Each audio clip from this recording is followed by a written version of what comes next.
Chapter 599. Can't chase him away. Haha, he's just a childhood friend. Pingzhan looked at his daughter deeply before continuing with a smile.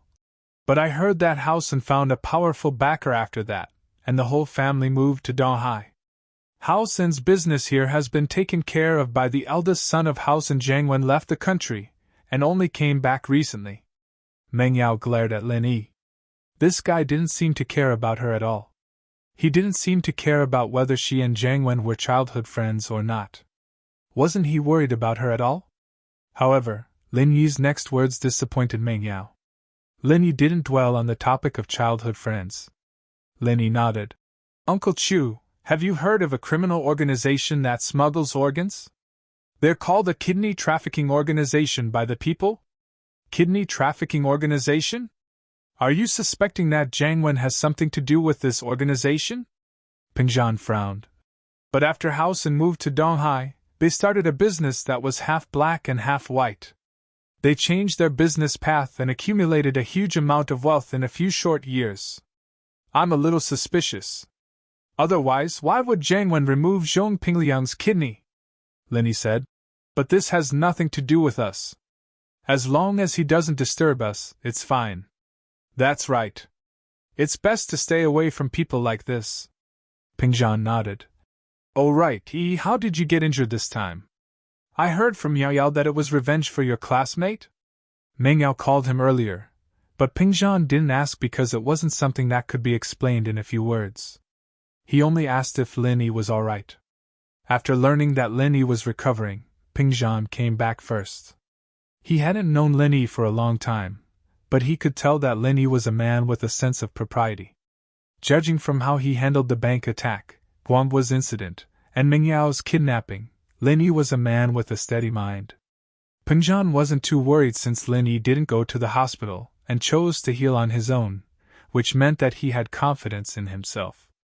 Meng Yao, on the other hand, was very vague about it, saying that Lin Yi was trying to avenge a female classmate. She didn't know that it was Lin Yi's girlfriend. Oh, I know. Shield Bro broke that Master Bing's leg out of anger because of his beauty. Yushu got really excited when the topic of violence came up. What a shame, I didn't get to see Shield Bro go berserk with my own eyes. Master Bing? Pingzhan, on the other hand, was taken aback as he looked at Lin Yi. The Master Bing Shu mentioned, is it Zhao Qibing? That's him. Lin Yi nodded. How did you piss him off? Pingzhan couldn't help but smile bitterly. This Master Bing isn't simple. I heard that he's the illegitimate son of some powerful person. He's very powerful, even Sihua is his subordinate. Uncle Chu, don't worry. This matter won't involve you. If Zhao Qibing comes looking for you, just tell him to come looking for me. Lin Yi said straightforwardly. What are you talking about? How can I just sit back and do nothing when you're in trouble? Pingzhan said angrily when he saw that Lin Yi misunderstood. Haha, Uncle Chu, you've misunderstood. Lin Yi smiled bitterly. What I mean is, if they come looking for me, I have the confidence to deal with them. If they come looking for you, wouldn't I have to deal with them myself? Alright, but I won't just sit back and do nothing. Pingzhan nodded. Evidently, Lin Yi didn't want to continue this topic, so he didn't say anything else. After dinner, Lin Yi and Faubert went to clean up the tableware. Meng Yao, on the other hand, was called to the room by Pingzhan. After all, the father and daughter hadn't seen each other for a while. There must be some secrets that needed to be said. Yao Yao, are you busy with your studies? Pingzhan sat on the sofa and asked casually. It's alright, Daddy. You know that I'm not that kind of nerd. Studying with Shu isn't stressful at all. It's just that I've been doing a little more exercises lately. Meng Yao was extremely smart, and so was Yushu. The two of them passed through the 12th grade without any stress. That's good. Although we can pay for it if you want to go to a university, it's different if you go there yourself. Pingzhan nodded. Yeah, I know. I don't want people to look down on me because of my family. Meng Yao said proudly. From this, it could be seen that the miss was a good person.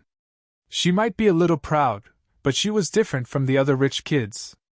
Some rich kids were afraid that people wouldn't know about their family's wealth and power, and that they couldn't get into a university. Not only were they not ashamed of it, they were even proud of it. They would show off their family's power to others whenever they had time. Right, how's Linny? He's by your side, going to school and living with you. Is he satisfied? Pingzhan asked casually. Linny. Meng Yao gritted her teeth at the mention of Linny. Daddy, this person is too hateful. Hateful? How is he hateful? Pingzhan paused. He's a womanizer. He's my follower, he should be by my side all the time, but he got himself a girlfriend in school, causing a huge uproar. Meng Yao said hatefully. This kind of person isn't suitable to be a follower. His private life is a mess. Right, he just went to avenge his girlfriend. This kind of follower who doesn't listen to orders is a heinous crime. Ah? That's hateful. Pingzhan couldn't help but shake his head. It looks like this Lin Yi really is a hateful person.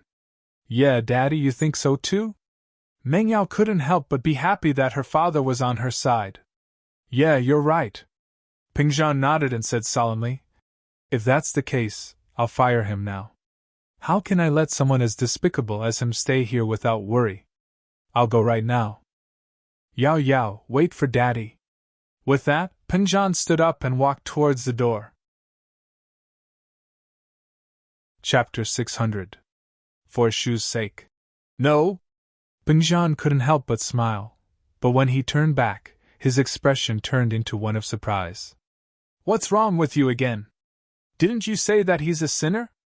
How can you not fire a person like that? Because. That's right, that Linny has a hard time finding a job, right? Maybe I'll just bear with it for a bit. Meng Yao found an excuse. Right, she pitied Linny, so she didn't want to fire him. That's not a good idea, is it? I don't want my daughter to suffer, Pingzhan said with a wave of his hand. Besides, there seems to be a lot of people looking for Linny. It wasn't easy for me to hire him, so don't worry about him. I'll fire him and get you a new follower tomorrow. That's not okay there, Meng Yao said, panicking. Not okay there? Then why? Pingzhan looked at his daughter, confused. Because. That's right, this Linny guy is a bit of a jerk, but Shu and I are pretty familiar with him now. Meng Yao finally thought of an excuse. Daddy, you know that I don't like strangers coming to my house. It's hard for me to accept a stranger. Besides, Lin Yi's clean, he wouldn't steal anything. I wouldn't be at ease if it were someone I don't know. Haha, Yao, your worries aren't unreasonable, Pingzhan said with a smile. But it's fine, I've already thought of a good candidate. Falbert has a junior who used to be a bodyguard, but his employer left the country and he doesn't have much to do. Falbert introduced him to me, so he's a reliable guy. No problem. I see. That's not good, is it? Meng Yao said instinctively. Why is it not good? Pingzhan asked. Because. That's right, didn't I say that although I know this person well, I'm very repulsed by strangers? When Linny first came, I couldn't get used to it for a while. What if I'm not used to the sudden change? It'll affect my studies, Meng Yao said. You don't have to worry about that. Aren't you familiar with Falbert? Let Falbert protect you, and let his juniors protect me. Pingzhan smiled. You should be familiar with Falbert, right? You won't reject it, right? He watched you grow up. Falbert. Meng Yao felt that Falbert was acceptable, but she didn't know why she didn't want Linny to leave. I think Linny is better. Oh? Why was it still him? Why was that? Didn't you say he was annoying? Pingzhan was even more confused. Man! Actually, it's because that Shu has a crush on Linny. Shu would be sad if Linny left, Meng Yao thought. She didn't want Linny to leave because of that damned girl, Yushu. It wasn't a secret that she had a crush on Linny. What? Pingzhan's eyes widened. He had expected some reasons, but he didn't think that Meng Yao would come up with this one. Shu had a crush on Linny? Why was it Shu? Wasn't it Yao Yao? No one knew a daughter better than a father. Pingzhan watched Meng Yao grow up, and he could see the changes in her and her attitude towards Lin Yi. His instincts told him that his daughter had fallen in love with Lin Yi, but he wasn't too sure. So he decided to talk to his daughter privately, and see what she was thinking. Firing Lin Yi was just an excuse to test his daughter's feelings, but Meng Yao's reasons were getting more and more reasonable. In the end, it even involved Yushu. Pingzhan was a little confused. Shu has a crush on Lin Yi? Doesn't Lin Yi have a girlfriend already? Pingzhan asked. Yeah, that's why I say that Lin Yi is the annoying one. He has a girl as beautiful as Shu at home, but he still goes out and flirts with other girls. Meng Yao said. Dad, don't you think he's annoying? That's true. Pingzhan couldn't help but find it funny. This was the reason why his daughter was scolding Lin Yi. That's why, for Shu's sake, I'll endure it. Don't fire him, Meng Yao said. But Lin Yi has a girlfriend already. What about Shu? Pingzhan asked curiously. In fact, he wanted to see his daughter's attitude. Her? She's always thinking about being someone else's mistress, so it shouldn't be a big problem, Meng Yao said. Mistress? Pingzhan shook his head. Really? I don't know, she's always acting like a lunatic. I don't know if it's real or not. Meng Yao shook her head. Dad, don't worry about this, let Shu handle it herself? All right, I won't worry about it then. Pingzhan smiled and stood up. All right, it's late, I'll leave first. You guys rest early. Although it's a weekend tomorrow, don't stay up late. Okay. Meng Yao breathed a sigh of relief. Finally, she wouldn't fire Lin Yi. Although it was a weekend tomorrow, Pingzhan still had work to do, so he left with Faubert first. Lin Yi also cleaned up the cutlery, and just when he was free, his phone rang. Lin Yi took out his phone and looked at it. It was Tang Yun. Hello, Tang Yun. Lin Yi picked up the phone. You're back at the hospital? Yeah, not long ago. Mom let me eat something, and now she's with Dad, so I'm calling you. Tang Yun's voice was very gentle, like a wife missing her husband. Haha, I'll go see you tomorrow, the wound on your head should be almost healed. Lin Yi smiled. Okay. Tang Yun touched her forehead, and it didn't hurt at all. It seemed like it was working. It's so late, why aren't you resting? What's the matter calling me? Lin Yi was a bit confused. In the past, Tang Yun wouldn't take the initiative to call him if there wasn't anything. Are you at Meng Yao's house? Tang Yun hesitated and asked. Yeah, I'm here. Lin Yi didn't hide and told the truth. Oh. Tang Yun actually knew that Lin Yi was at Meng Yao's house, but she couldn't help but want to confirm it. Chapter 601. Abnormal. Yeah. I believe you. Tang Yun didn't feel good about it, but she chose to believe in Lin Yi. If Lin Yi really did have something going on with them, then there was no point in stopping him. If there wasn't anything going on, then what was she thinking about? I'll tell you the details when we meet tomorrow. It's not convenient to talk on the phone today. You should rest early? Lin Yi saw Yushu tiptoeing over as he spoke. Her footsteps were light, but how could she hide from Lin Yi's eyes and ears? Yeah, okay. Tang Yun replied obediently. Before she hung up, she gathered her courage and said, I love you. With that, Tang Yun hung up the phone, embarrassed. Lin Yi paused. He smiled when he saw that the phone was already hung up. It was the first time Tang Yun said something like that, right? Yushu was a little disappointed she saw that Lin Yi was talking on the phone, so she came over carefully to eavesdrop. She'd be living up to her title of Spy Shu 007, but Lin Yi didn't give her a chance. He hung up the phone quickly. Meng Yao had just sent Pingzhan and Faubert off. She closed the door and came back to see Lin Yi hanging up the phone. Who were you calling? Meng Yao wasn't someone who liked to poke her nose into other people's business, but she didn't know why she asked. Tang Yun. Lin Yi answered straightforwardly. Oh, what did you guys talk about? Meng Yao asked casually. Ah? Lin Yi paused and miscared about what he said to Tang Yun. Don't misunderstand. Meng Yao blushed when she saw Lin Yi's expression. What I mean is, we're in a critical situation right now. There are people who want to do something to me, and there are people who want to do something to you. I just want to confirm if it's really Tang Yun on the phone.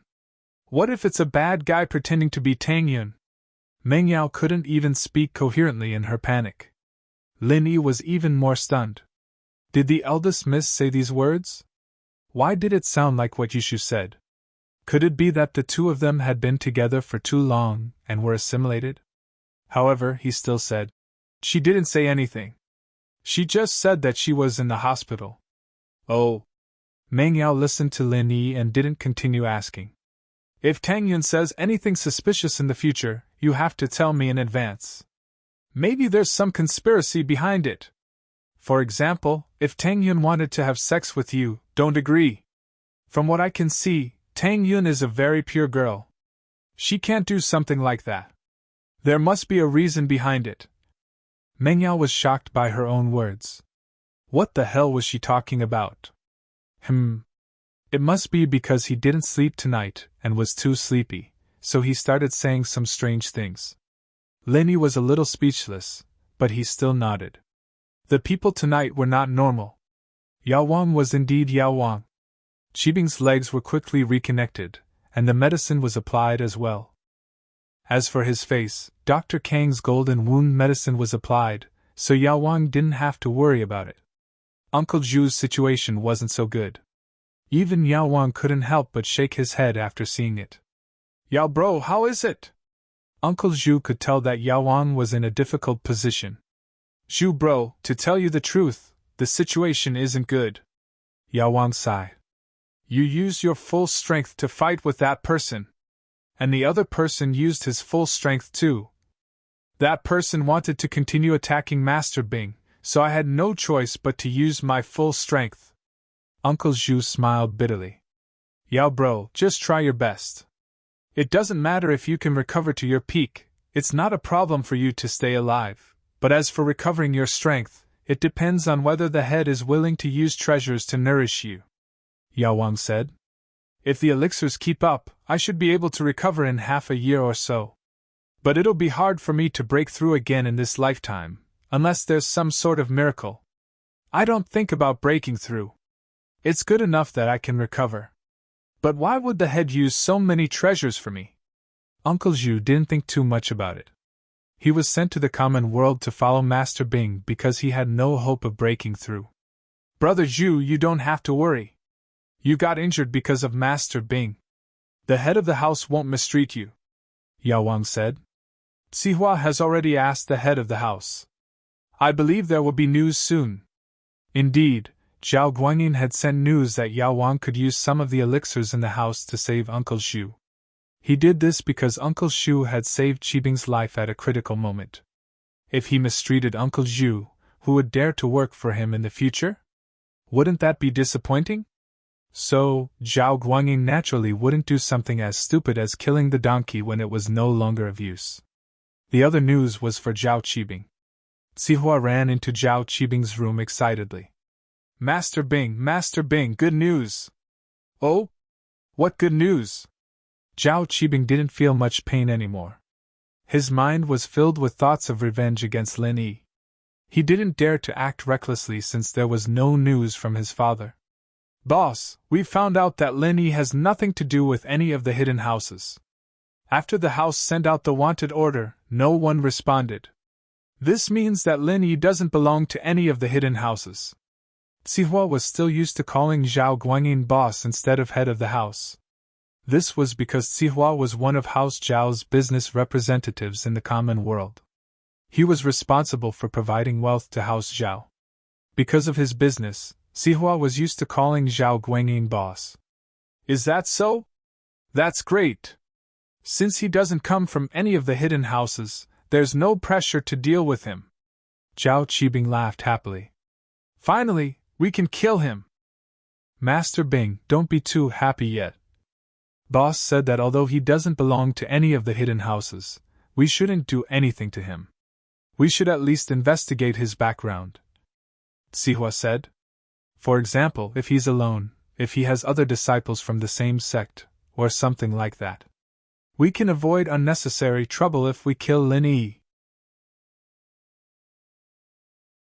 Chapter 602. Sihua's probing. Yes, Master Bing, I'll go ask Pingzhan about Lin Yi's background in a bit, Sihua said quickly. Hurry up, if Pingzhan doesn't listen, give him a beating. We have to figure out Lin Yi's background as soon as possible. I can't wait to kill him, Qibing urged. Don't worry, Master Bing, I know what to do. Sihua nodded as he wiped the cold sweat off his forehead. Also, what happened to my Qibing skyscraper?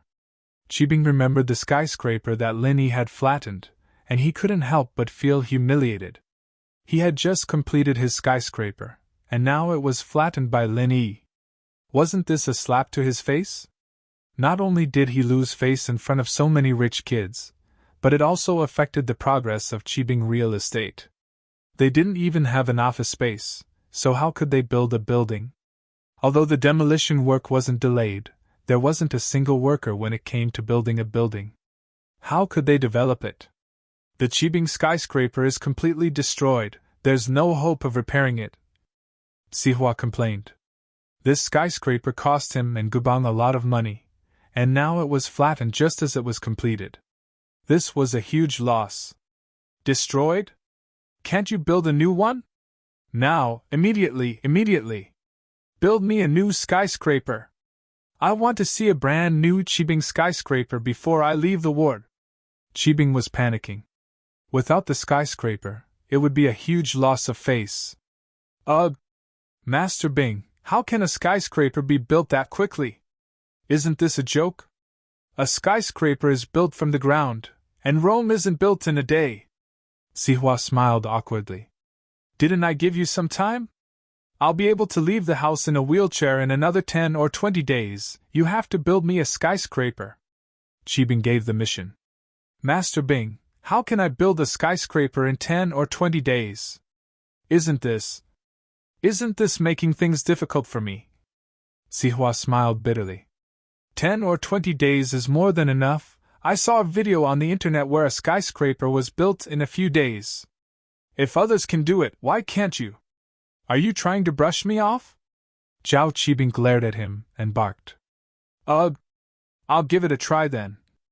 Sihua had no choice but to bite the bullet and ask around to see if he could find the video and hire a skilled construction team to build the skyscraper. Go do it! Qibing waved his hand impatiently, sending Sihua away. Sihua walked out of the floating cloud, a little depressed. He wasn't the owner of the bar anymore, and everyone here had the final say. Master Bing was the owner's son, so of course he was more powerful than Sihua. However, he couldn't afford to offend Uncle Zhu and the Medicine King. Now, he had become an errand boy. Sihua bro, what's wrong? Su Jiaoneng asked as he saw Sihua walk out with a solemn face. Stop asking. Let's go to Pingzhan Industries with me. Sihua decided to solve Lin Yi's problem first.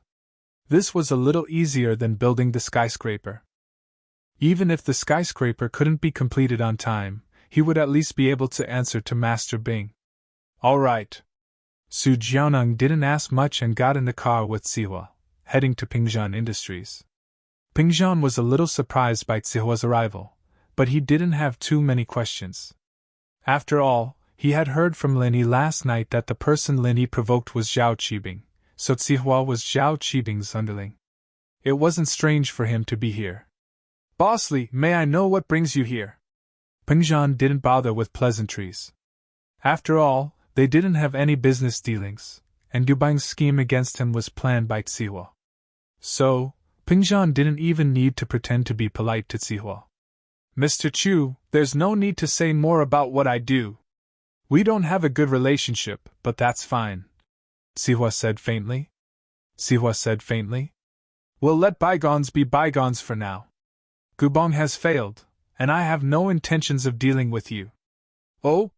Then why are you here, Bossly?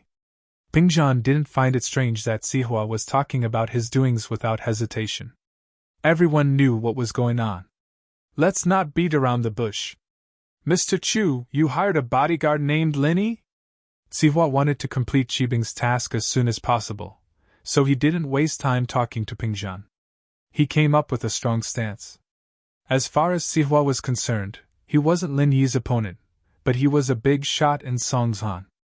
Pingzhan was just a businessman, after all, and there was no way he could be compared to someone like Sihua who was tainted with the underworld. That's right. Is there a problem? Pingzhan frowned. As expected, Sihua was here for Lin Yi. Haha, I do have something I need to trouble you with, Mr. Chu. I'm sure you've heard about my Master Bing being injured, right? Sihua asked faintly. What are you trying to say? Pingzhan asked back. Master Bing doesn't have any masters by his side. I wonder if you're willing to part with Lin Yi, Mr. Chu? Sihua was using a bit of a trick this time. He was testing if Lin Yi was injured, how serious his injuries were, and if his kung fu was still intact. Oh, I have a contract with Mr. Lin Yi, Pingzhan said flatly. I see. Sihua cursed Pingzhan for being a sly old fox. He thought that if Lin Yi was injured, Pingzhan would say that Lin Yi wasn't fit to protect others anymore, or if Lin Yi lost his kung fu, Pingzhan would say that Lin Yi couldn't protect others anymore. But Pingzhan was talking about the contract. What did that mean?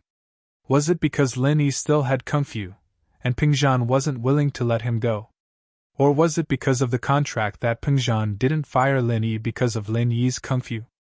There was no tone to his words, and Sihua couldn't tell what Pingzhan was trying to say. Chapter 603. Stalked again. Haha, I'm afraid I won't be able to, Pingzhan said faintly. Is there anything else, Boss Li? Pingzhan hadn't said anything, and his words had been conveying his rejection of Sihua, as well as the fact that he wanted to keep his distance from Sihua. But even a wise man could make a mistake. He never would have thought that Sihua would be able to glean some information from his rejection. Pingzhan had said that he wouldn't be able to invite him, not that he wouldn't be able to invite him. This meant that Lin Yi was probably alone now, and he didn't have anyone from the same sect. If that was the case, then there wouldn't be any worries when dealing with Lin Yi. Sihua was overjoyed. Pingzhan, you old fox. You didn't see this coming, did you? I'm not here to poach you, nor am I here to hire another bodyguard for Master Bing. I'm here to get some information. Sihua didn't stay any longer after getting the answer he wanted. He left immediately, and Pingzhan didn't bother sending him off, either. He smiled coldly as he watched Sihua walk out of the office. Sihua hated Pingzhan. In fact, he would have gone after Pingzhan even if this hadn't happened. He just didn't have the time yet. It'd be a great achievement if House Chu's wealth fell into House Zhao's hands. Although the so-called hidden aristocratic families were mysterious ancient martial arts families with absolute masters, their wealth was actually not as great as those ordinary aristocratic families. This was because they pursued different things. The hidden aristocratic families pursued the pinnacle of martial arts, while those aristocratic families pursued power and money. The two were fundamentally different, but hidden noble houses had a strong reputation as well. Not only did they have a lot of masters, but they also had a lot of medical experts. This was what the noble houses yearned for. Although it wasn't the ancient times where firearms existed, guns could still be a threat to normal people. But for real masters, masters above the golden class, they could easily dodge bullets and kill people before they could even open fire. Hence, guns were nothing to an expert. Of course, cannons, rockets, and armored cars were a different story. Even the mafia houses wouldn't be able to get their hands on these things, let alone normal noble houses. Hidden houses, on the other hand, needed money in order to maintain their development. This was also why Sihua was making money outside. Sihua had been drooling over Pingzhan Industries for a long time even without Master Bing. After leaving Pingzhan Industries, Sihua gave Master Bing a call and told him the good news. As for how to deal with Lin Yi, he'd have to discuss it with Uncle Zhu and Yao Wang. He wasn't in a rush, and it was enough as long as he knew that Lin Yi didn't have any background or support. Sihua felt a lot more relaxed now that he was done with this matter. He immediately went to contact the people who were building the skyscraper. It wasn't possible to build the skyscraper in a few days, but 20 days of hard work should be enough to complete it. However, the wages were doubled. The price of building a house at night was naturally different from building a house during the day. But Sihua didn't have a choice. Master Bing had given him a death order, and if he didn't carry it out, he might anger Master Bing. Sihua had no choice but to use the money he was planning to give to Guanyin. It was for Guanyin's son anyway, and Guanyin wouldn't say anything even if he knew about it. Today, Lin Yi wanted to visit Tang Yun at the hospital, but he was called up by Meng Yao and Yushu early in the morning. "Lin Yi, accompany us to the bookstore to buy some revision materials today," Meng Yao said. Ugh! Lin Yi suspected that the miss heard that he was going to visit Tang Yun at the hospital yesterday. Otherwise, why would she suddenly want to buy revision materials? One had to know that Meng Yao and Yushu spent most of their time at home during the weekends. "What, do you need something?" Meng Yao really didn't want to make things difficult for Lin Yi. Her father's words yesterday made Meng Yao even more determined to get a good result. However, under the exam-oriented education system, it was impossible to get a good result without revision materials. No matter how smart you were, you couldn't avoid the brain-twisting questions. Only practice makes perfect, and you could deal with all kinds of changes. "It's nothing." Lin Yi could only accompany the miss to the bookstore. "Then why don't you hurry up and pack?" Meng Yao's tone and attitude had returned to normal. She didn't have the abnormal emotions from yesterday. This made Lin Yi let out a sigh of relief. It seemed that he had thought too much. The miss was still the miss from before. After Lin Yi packed up, he left with Meng Yao and Yushu. On the way, he sent a text to Tang Yun, telling her that he would visit her at the hospital in the afternoon. Tang Yun didn't think much after receiving the text. It was already midnight when they returned to the hospital yesterday. It was only 10 in the morning now, and Tang Yun hadn't woken up yet. She thought that Lin Yi would need to sleep a little longer. "Which bookstore?" Lin Yi drove the car out of the villa area and asked the miss in the back seat. "Let's go to Shuhai bookstore? The one near the school." Meng Yao thought about it and said, "Okay." Lin Yi nodded, but his eyes fell on the rearview mirror of the car. There was a black MPV following them after they left the district. Lin Yi had seen this MPV before. Who else could it be if it wasn't Sihua's? He didn't expect that Sihua, who had been depressed for a long time, would start to play surveillance again. Didn't he know that his car had been exposed once? In fact, Sihua didn't want to hide from Lin Yi. He sent people to the villa area just to see how Lin Yi was doing. Yuchu dialed Sihua's number as he sat in the black MPV. "Sihua bro, it's me Yuchu," Yuchu said hurriedly. "I saw Lin Yi." "Oh?" Sihua had just finished his business. He hired a construction team to redesign the damaged building, and they were ready to start tomorrow. Sihua, on the other hand, returned to the floating cloud bar and received a call from Yuchu the moment he entered. He'd sent Yuchu to keep an eye on Lin Yi. He didn't know how Lin Yi was doing right now, and Sihua couldn't get anything out of Pingzhan. So, he sent Yuchu out to keep an eye on Lin Yi's villa. "Where did you see him? How's Lin Yi?" Sihua asked. Chapter 604. "Are you sure you're not mistaken?" "What Ash?" Sihua was so shocked he almost threw the phone away. "What? What did you say? Lin Yi's driving? Out with Meng Yao and the others?" "Yeah, what's wrong with that?" Yuchu was just a small fry, and he didn't know much about these secretive things. He knew that Lin Yi had crippled Master Bing's legs, but he didn't know much about Lin Yi's strength or Uncle Zhu's. "Are you sure you're not mistaken? Lin Yi's driving?" Sihua asked in disbelief. "Nope, I even took a picture with my phone when they came out.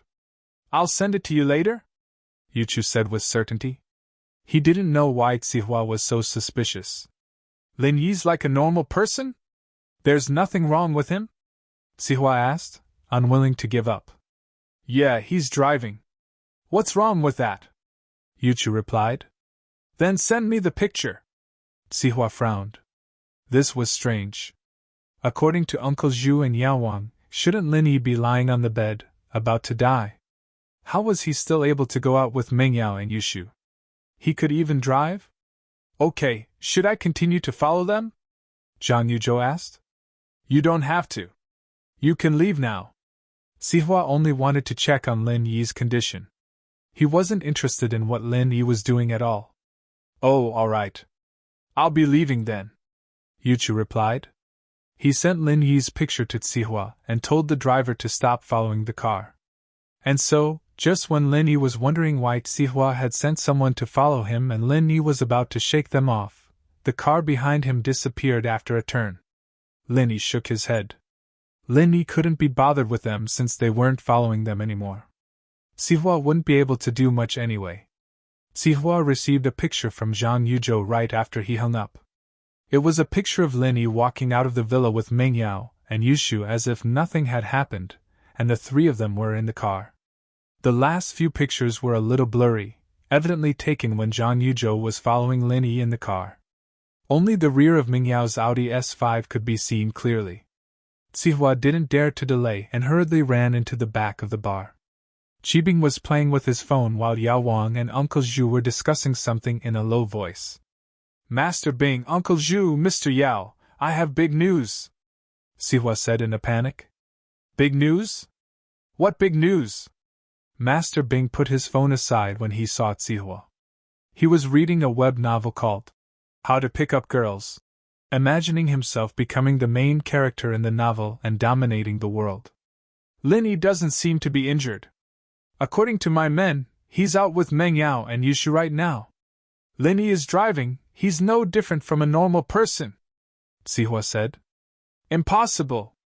Qibing didn't say anything, but Uncle Zhu spoke first. I exchanged a palm strike with him. I know what's going on between us. How can he be fine? Uncle Zhu, I don't think it's possible either, but this is the picture my men just sent me. Take a look. Sihua smiled bitterly and passed the phone to Uncle Zhu. Uncle Zhu took the phone and looked at it. Yao Wang, who was at the side, followed. This? Uncle Zhu's eyes widened as he looked at the image on the phone, as if he had just seen a ghost. Was this taken just now? How is that possible? With such a heavy injury, I don't even know if I can stand up and walk. Even without the elixir and Yao Bro's care, I might not even be able to talk. How can this Lin Yi leave the house? Yao Wang's face was also filled with disbelief. He felt that the photo on the phone was too unbelievable. It can't be, right? Could it be that Lin Yi isn't injured at all? Is he not a mystic class master? Is he a higher class master? That's impossible. Uncle Zhu shook his head. When we exchanged palms, I could clearly feel his strength. He's at the early phase of the mystic class. Besides, if he was stronger, he wouldn't have ignored my warning and attacked Master Bing directly. Since he chose to retreat, it means that he didn't have the confidence to fight me head-on. Besides, it's only when our strengths are on par that I can survive. If the opponent's strength was too high, I wouldn't even be here talking right now. I would have died a long time ago. But the fact is that Lin Yi really came out. Let's not talk about what's possible or not, it's already possible, Sihua said helplessly. Uncle Zhu, Mr. Yao Wang, if Lin Yi was injured, he wouldn't be able to get up, right? That's not for sure. Yao Wang shook his head. There's only one possibility: he lost his strength, so he's back to normal. Lost his strength? Sihua paused, not understanding what Yao Wang meant. Yes, he lost his strength. Yao Wang nodded. When a master is injured to the point of death, there are two ways to save his life. The first is to use a large amount of rare and precious elixirs to nourish himself. Of course, you also need a master who knows how to heal with pure energy. Otherwise, the pure energy in the world wouldn't be enough to heal the injury. The second way is if you don't meet the requirements of the first method, you can only lose your strength in order to save your life. Ah? So you're saying that after you save your life, your strength will be gone? Sihua asked, surprised. You could say that. Yao Wang nodded. Could it be that Lin Yi lost his strength? Sihua mumbled to himself. The first method has too many requirements and needs a treasure of heaven and earth, as well as a master with medical expertise. Linny probably won't be able to find all of these things. It's possible that he'd even dispelled his arts to save his life. In the first method, you don't have to meet these two requirements at the same time. It's just that if you have both, you'll be able to recover faster. If you lack one, you'll be able to recover, but at a slower rate. Yao Wang said with a wave of his hand.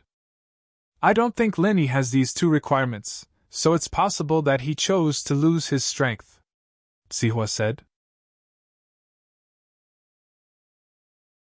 Chapter 605.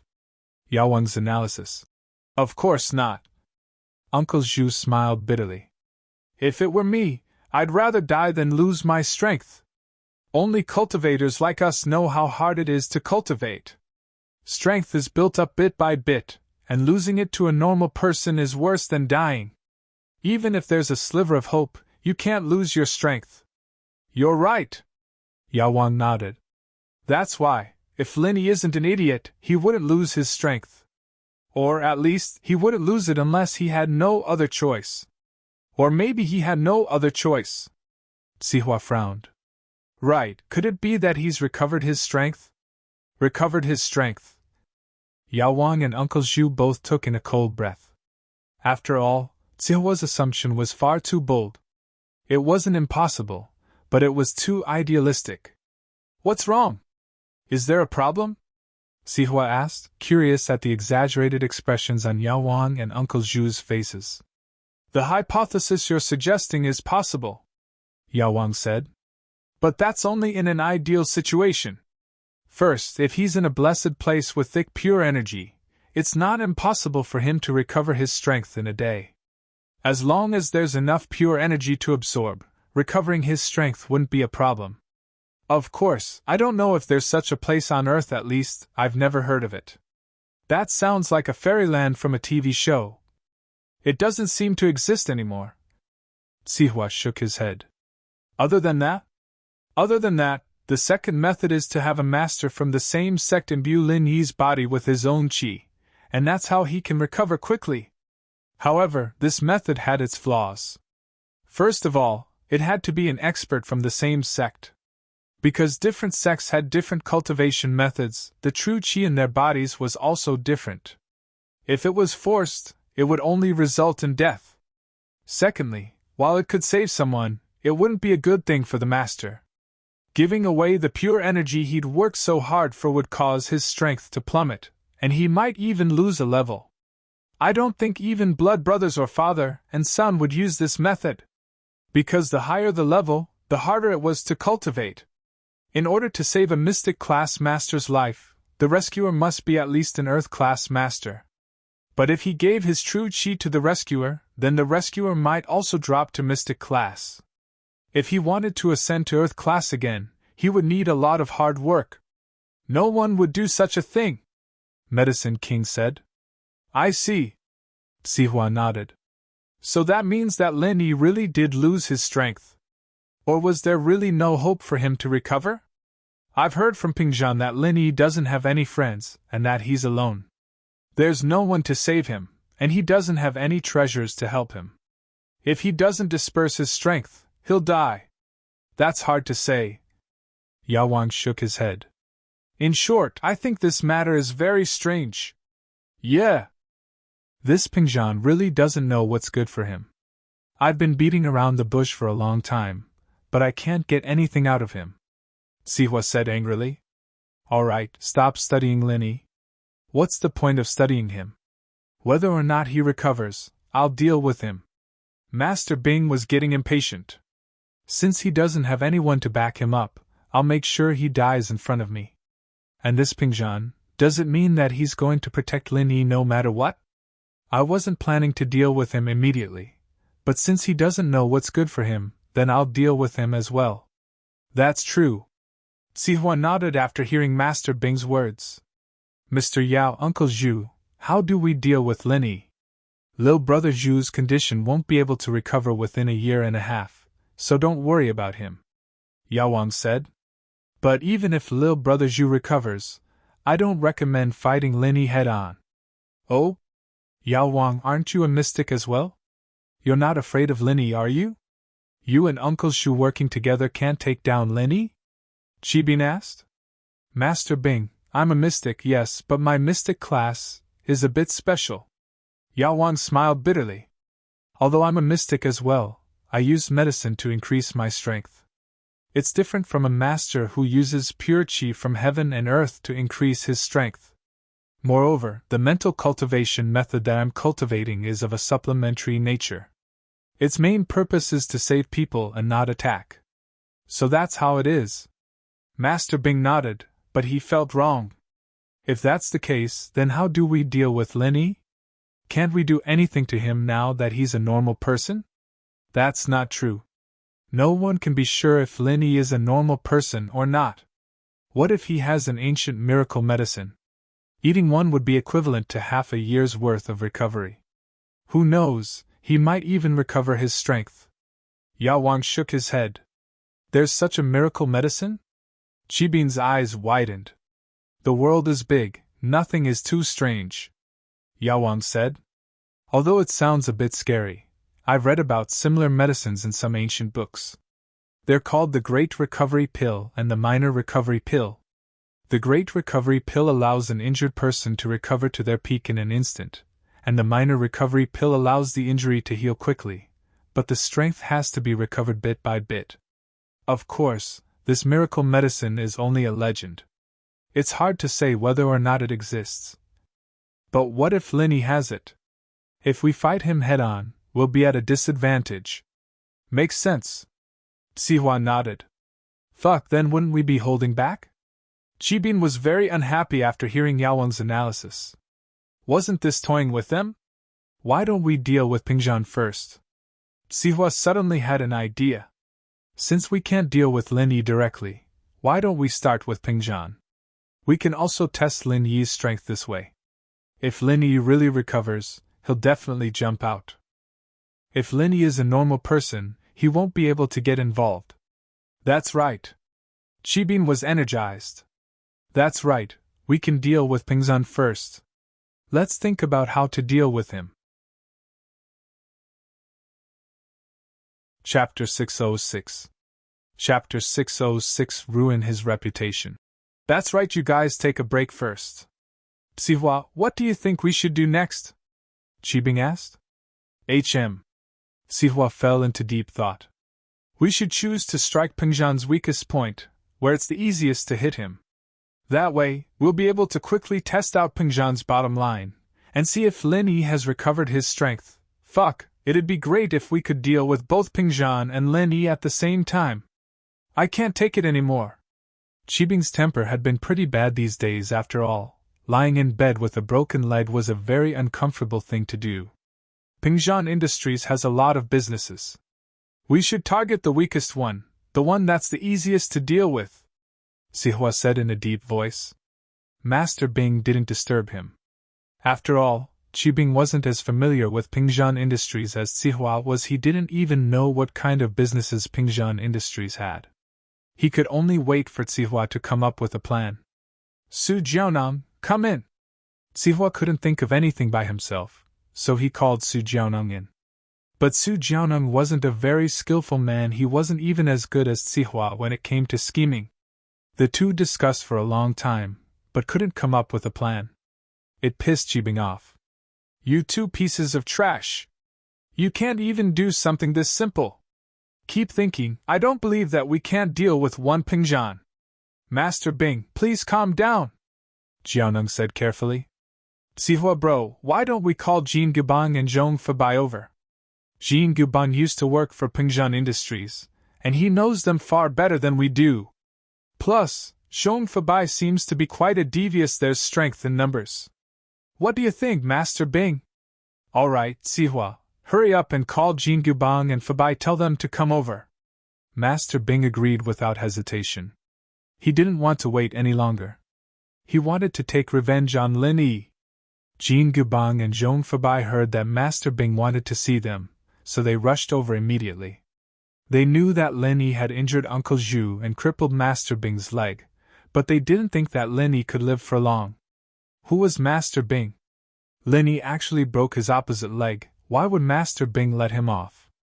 So when Sihua told them about Master Bing's plan to deal with Lin Yi and Pingzhan Industries, they knew that their guess was correct.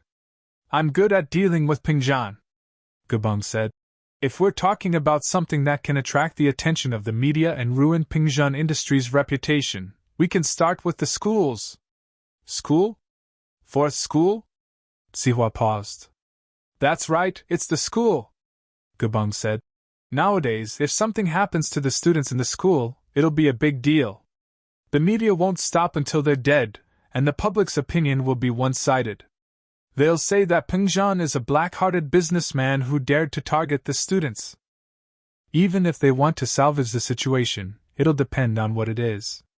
What we need to do is create an accident that they can't salvage, and we'll be able to achieve our goal. That's right. Sihua's eyes lit up. That's right, if something were to happen to Pingzhan's school, the parents wouldn't just let it go. It'd be a headache. But what could cause a school to go wrong? Continue, what should we do? Qibing nodded approvingly. It seemed that he didn't take Gubang in for nothing. If we cause a school to go wrong, naturally, we'll cause problems for the students, Gubang said. For example, if a building collapses and kills a few students, or if a gang goes to the school and kills a few students, or if there's a teacher who's a monster, hitting or even molesting the students, etc., these are all things that can destroy a school's reputation in no time. But what you're saying isn't very realistic. Qibing frowned. A building collapses? Do you dare be like Lin Yi and destroy a building? If it's a gang, do you want our people to do it? Wouldn't we be dragged into this? As for the monster teacher, don't even think about it. It's basically impossible. No matter how much money you give them, they won't risk their lives to commit crimes. Gubang laughed dryly, a little embarrassed. I'm just giving examples. Let's continue our discussion. Master Bing, I wonder if this Mr. Yao Wang is an expert in poison as well as saving lives? Fabai, who'd been silent all this time, suddenly spoke up. Poison? Of course, Yao Wang is an expert in all kinds of pharmacology. Poison is a piece of cake for him. Qibing nodded. Haha, Master Bing, why don't we poison them? If a student gets food poisoning, it won't be a small matter. Fabai said. Food poisoning. This can be attributed to the school's poor supervision, or it can be twisted to say that Pingzhan Industries is too evil. They sold expired junk food to the students, and caused the students to be poisoned. If they're not careful, they might even poison Lin Yi or Meng Yao to death. That would be killing two birds with one stone. Brilliant! How wonderful! Old Zhong, you're not bad at all. Zhao Qibing listened to Fabai's idea and praised it. That's a good idea, let's do it. Yao Wang, make a poison as soon as possible and poison the cafeteria of 4th High. Poison is easy, but who's going to do it? Moreover, if he poisoned it, would it be discovered by others? That's the key. Yao Wang was naturally an expert in poison, but that wasn't what he was concerned about. That's a problem. Right, old Zhong, isn't your son in 4th High? Why don't you let him do it? Qibing glanced at Fabai and said, Huh! Fabai was taken aback and jumped in fright. How could he let his son do something like this? If this was exposed, he'd have to go to jail. He only had one son, and he was missing a kidney. How could he let him take the risk? He quickly said, Master Bing, that's not a good idea. Let my son do this. What, you're not willing? Master Bing frowned. Are you afraid that I won't give you any benefits? Chapter 607. Chapter 607, Getting Close to Guan Xian. Oh, that's what you're talking about. We'll just find a scapegoat when the time comes. Master Bing said faintly as he looked at Gubang and Sihua. Do you have anyone who can take the blame? I do, but I don't have any connections with Pingzhan Industries. The police might not believe me even if I get them to take the blame, Sihua said, troubled. Master Bing, I do have someone who's a distant relative of mine. He's the type of person who values money more than his life, Gubang said after some thought. Most importantly, he has some history with Pingzhan. Yes, that's right. It's decided then. Yao Wang will make the poison, and Pin Liang will poison it. Gubang's distant relative will be the scapegoat if something goes wrong. Master Bing was getting impatient. Yao Wang, it's best if you make a rare poison that's hard to detoxify, and the hospital won't be able to detect it. That's the only way to ruin Pingzhan Industries' reputation. Otherwise, if they find out that someone poisoned Pingzhan Industries, it won't affect Pingzhan as much. Don't worry, Master Bing, Yao Wang said confidently. There aren't many people in this world who can detoxify the poison I make. Since I'm called Yao Wang, I naturally have a deep understanding of pharmacology. I've never lost to anyone in my life, other than one person. But that person disappeared more than 10 years ago. Yao Wang naturally had the right to be arrogant. If Yao Wang said he was number 2 amongst all the famous doctors of the hidden houses, then no one would dare say they were number 1. This was also why he was able to save Uncle Zhu even after he was injured. Yes, that's good.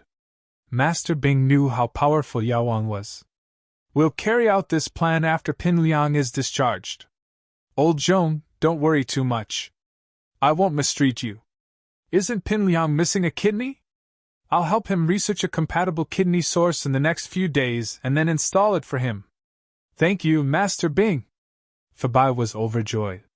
Pin Liang's loss of a kidney had always been a thorn in his side, and Master Bing was here to help him find a new kidney. It couldn't be any better. Lin Yi naturally didn't know that Master Bing had started to deal with him, but even if he knew, he would just laugh it off. Medicine King?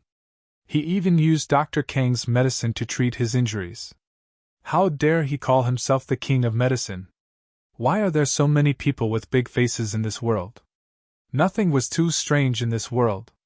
Lin Yi parked the car downstairs of Shuahai bookstore and accompanied the 2 ladies into the bookstore. Meng Yao and Yushu went to the high school information section. Lin Yi wasn't too interested in stuff like that. Even if he couldn't get into a university, Pingzhan would still send him to one of Meng Yao's. Lin Yi wasn't Meng Yao, after all. He didn't care how he got into university. If he had the time to study every day, he might as well do some research instead. Lin Yi was busy enough every day. I'll go to the medicine section. You guys can find me there after you're done, Lin Yi said to Meng Yao. Oh. Meng Yao was flipping through the latest mock exam summaries from different provinces and cities. She responded faintly and didn't bother with Lin Yi. Yushu was also flipping through a practice book like Meng Yao, but after hearing Lin Yi's words, she waved her hand at Lin Yi, indicating that she understood. Lin Yi smiled and turned to the medicine section. This was where he met Guan Xuemin. Almost a month had passed in the blink of an eye, and Lin Yi and Guan Xuemin had established a medicine company together. Life was really strange. But, surprisingly, Lin Yi saw 2 familiar faces in the medicine section. Kang Mingming had been in Songtan for 4 days now, and he was here with a difficult mission for his family, hit on Guan Xian. He wanted to start with Guan Xian and learn about the recipe for the pill of life extension and toxin cleansing in Guan Xuemin's hands. Of course, he didn't believe that Guan Xuemin had invented the recipe.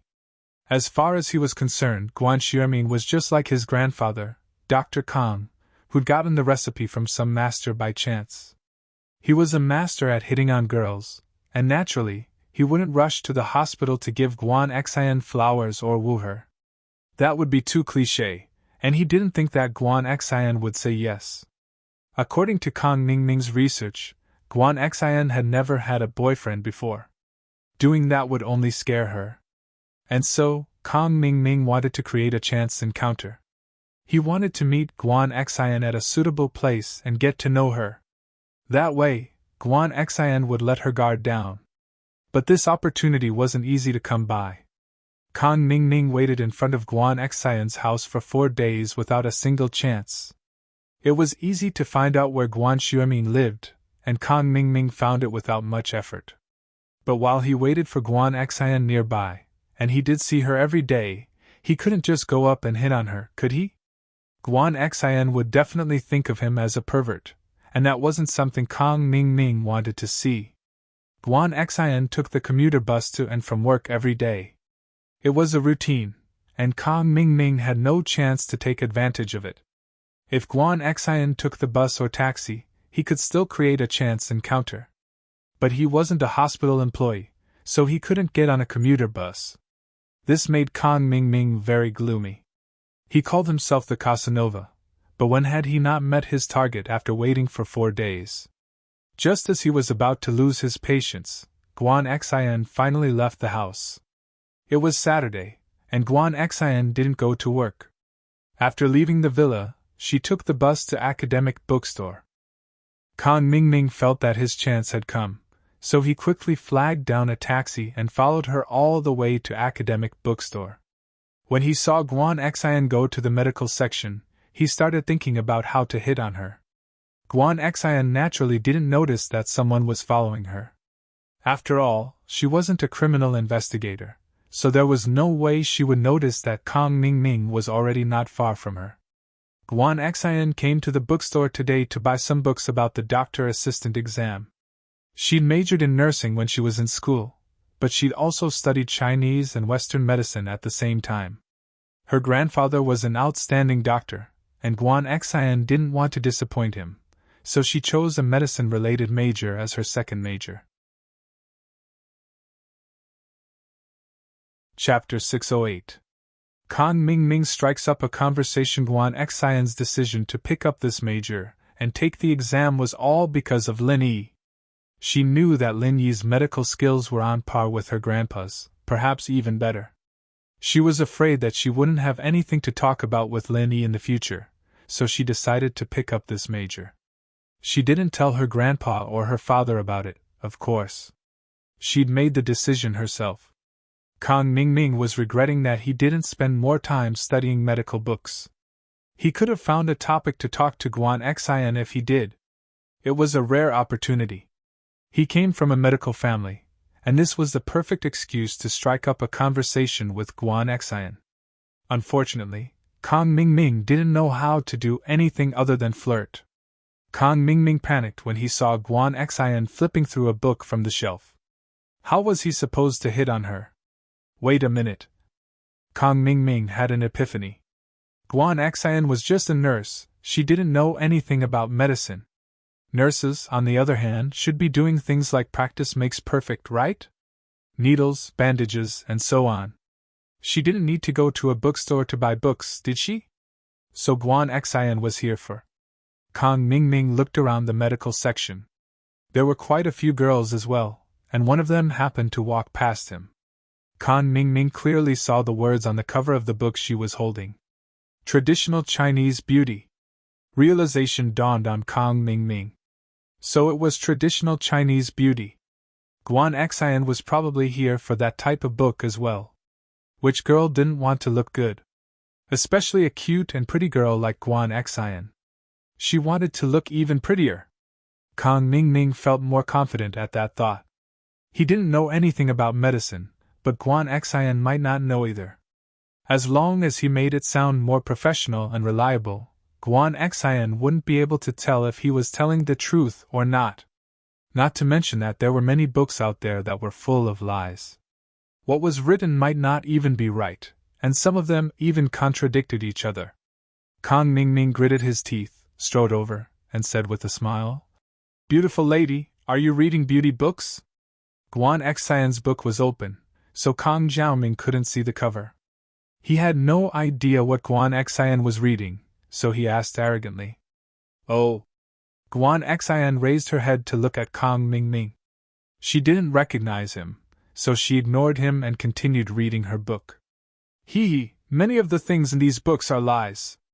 I happen to have nothing to do today, so I'll tell you how to use Chinese medicine to make you look good," Kang Mingming said confidently.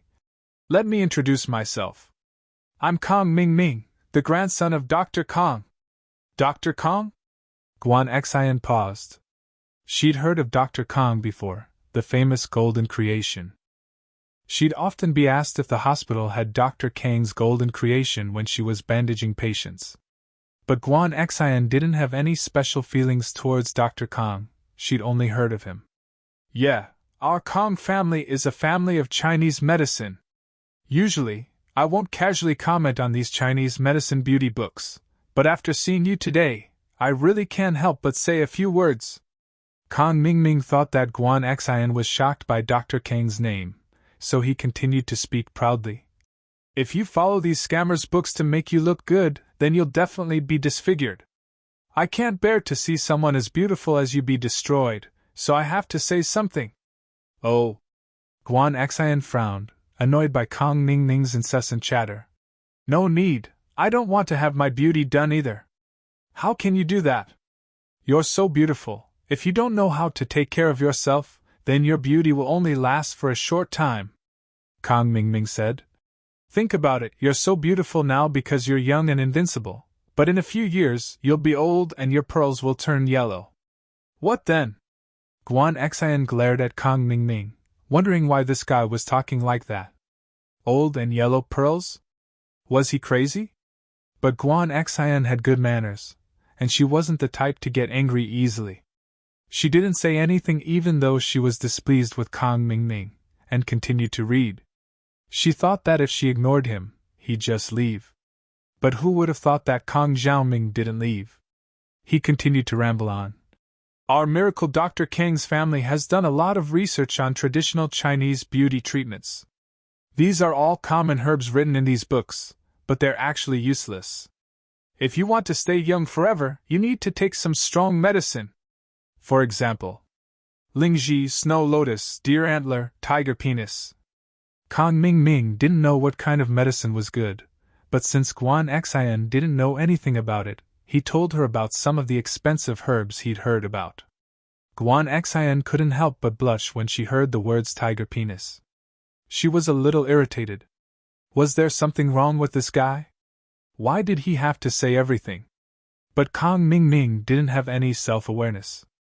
He thought that Guan Xian was moved by his knowledge when he saw her blush, so he continued. I still have half a tiger penis at home. I ate half of it last time and it was very useful. If you need it, I can give it to you. Kong Xiaoming didn't realize that there was anything wrong with the tiger penis. He just wanted to get on Guan Xian's good side, so he told her whatever he had at home. He did have snow lotus, but that was for the skin-beautifying golden creation. He wasn't stupid enough to give it away. Guan Xian couldn't stand the person in front of her any longer. She closed the book in her hands and was about to leave when she looked up to see Lin Yi standing not too far away. Her heart leapt with joy. She waved at Lin Yi. Lin Yi! What a coincidence, you're here too? Kong Mingming was in the middle of proudly showing off his store's stock when he saw Guan Xian walk away, to find Lin Yi no less. Kong Mingming's teeth itched with anger. The entire Kong family saw Lin Yi as their archenemy. Ever since Kong Xiaobo started hanging out with him, House Kong had been thrown into chaos. It was clearly a perfectly fine pill of life extension and toxin cleansing, but he didn't explain it clearly.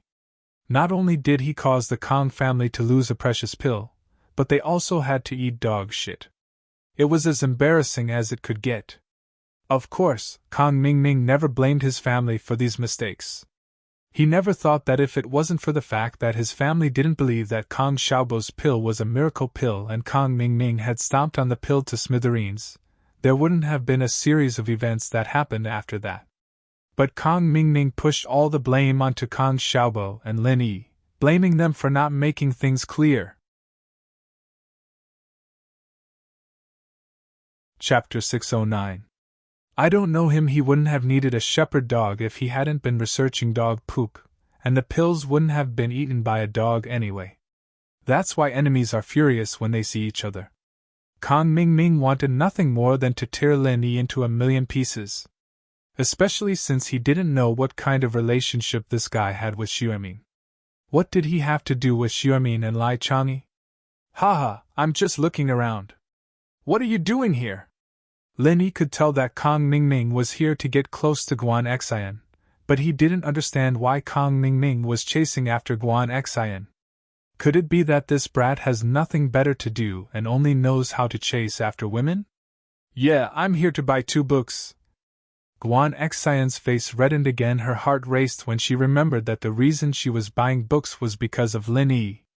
She was a shy girl, especially in front of the man she liked. Oh, do you need help? Lin Yi nodded, not thinking much about it. Guan Xian was Xuemin's granddaughter, and she worked in a hospital.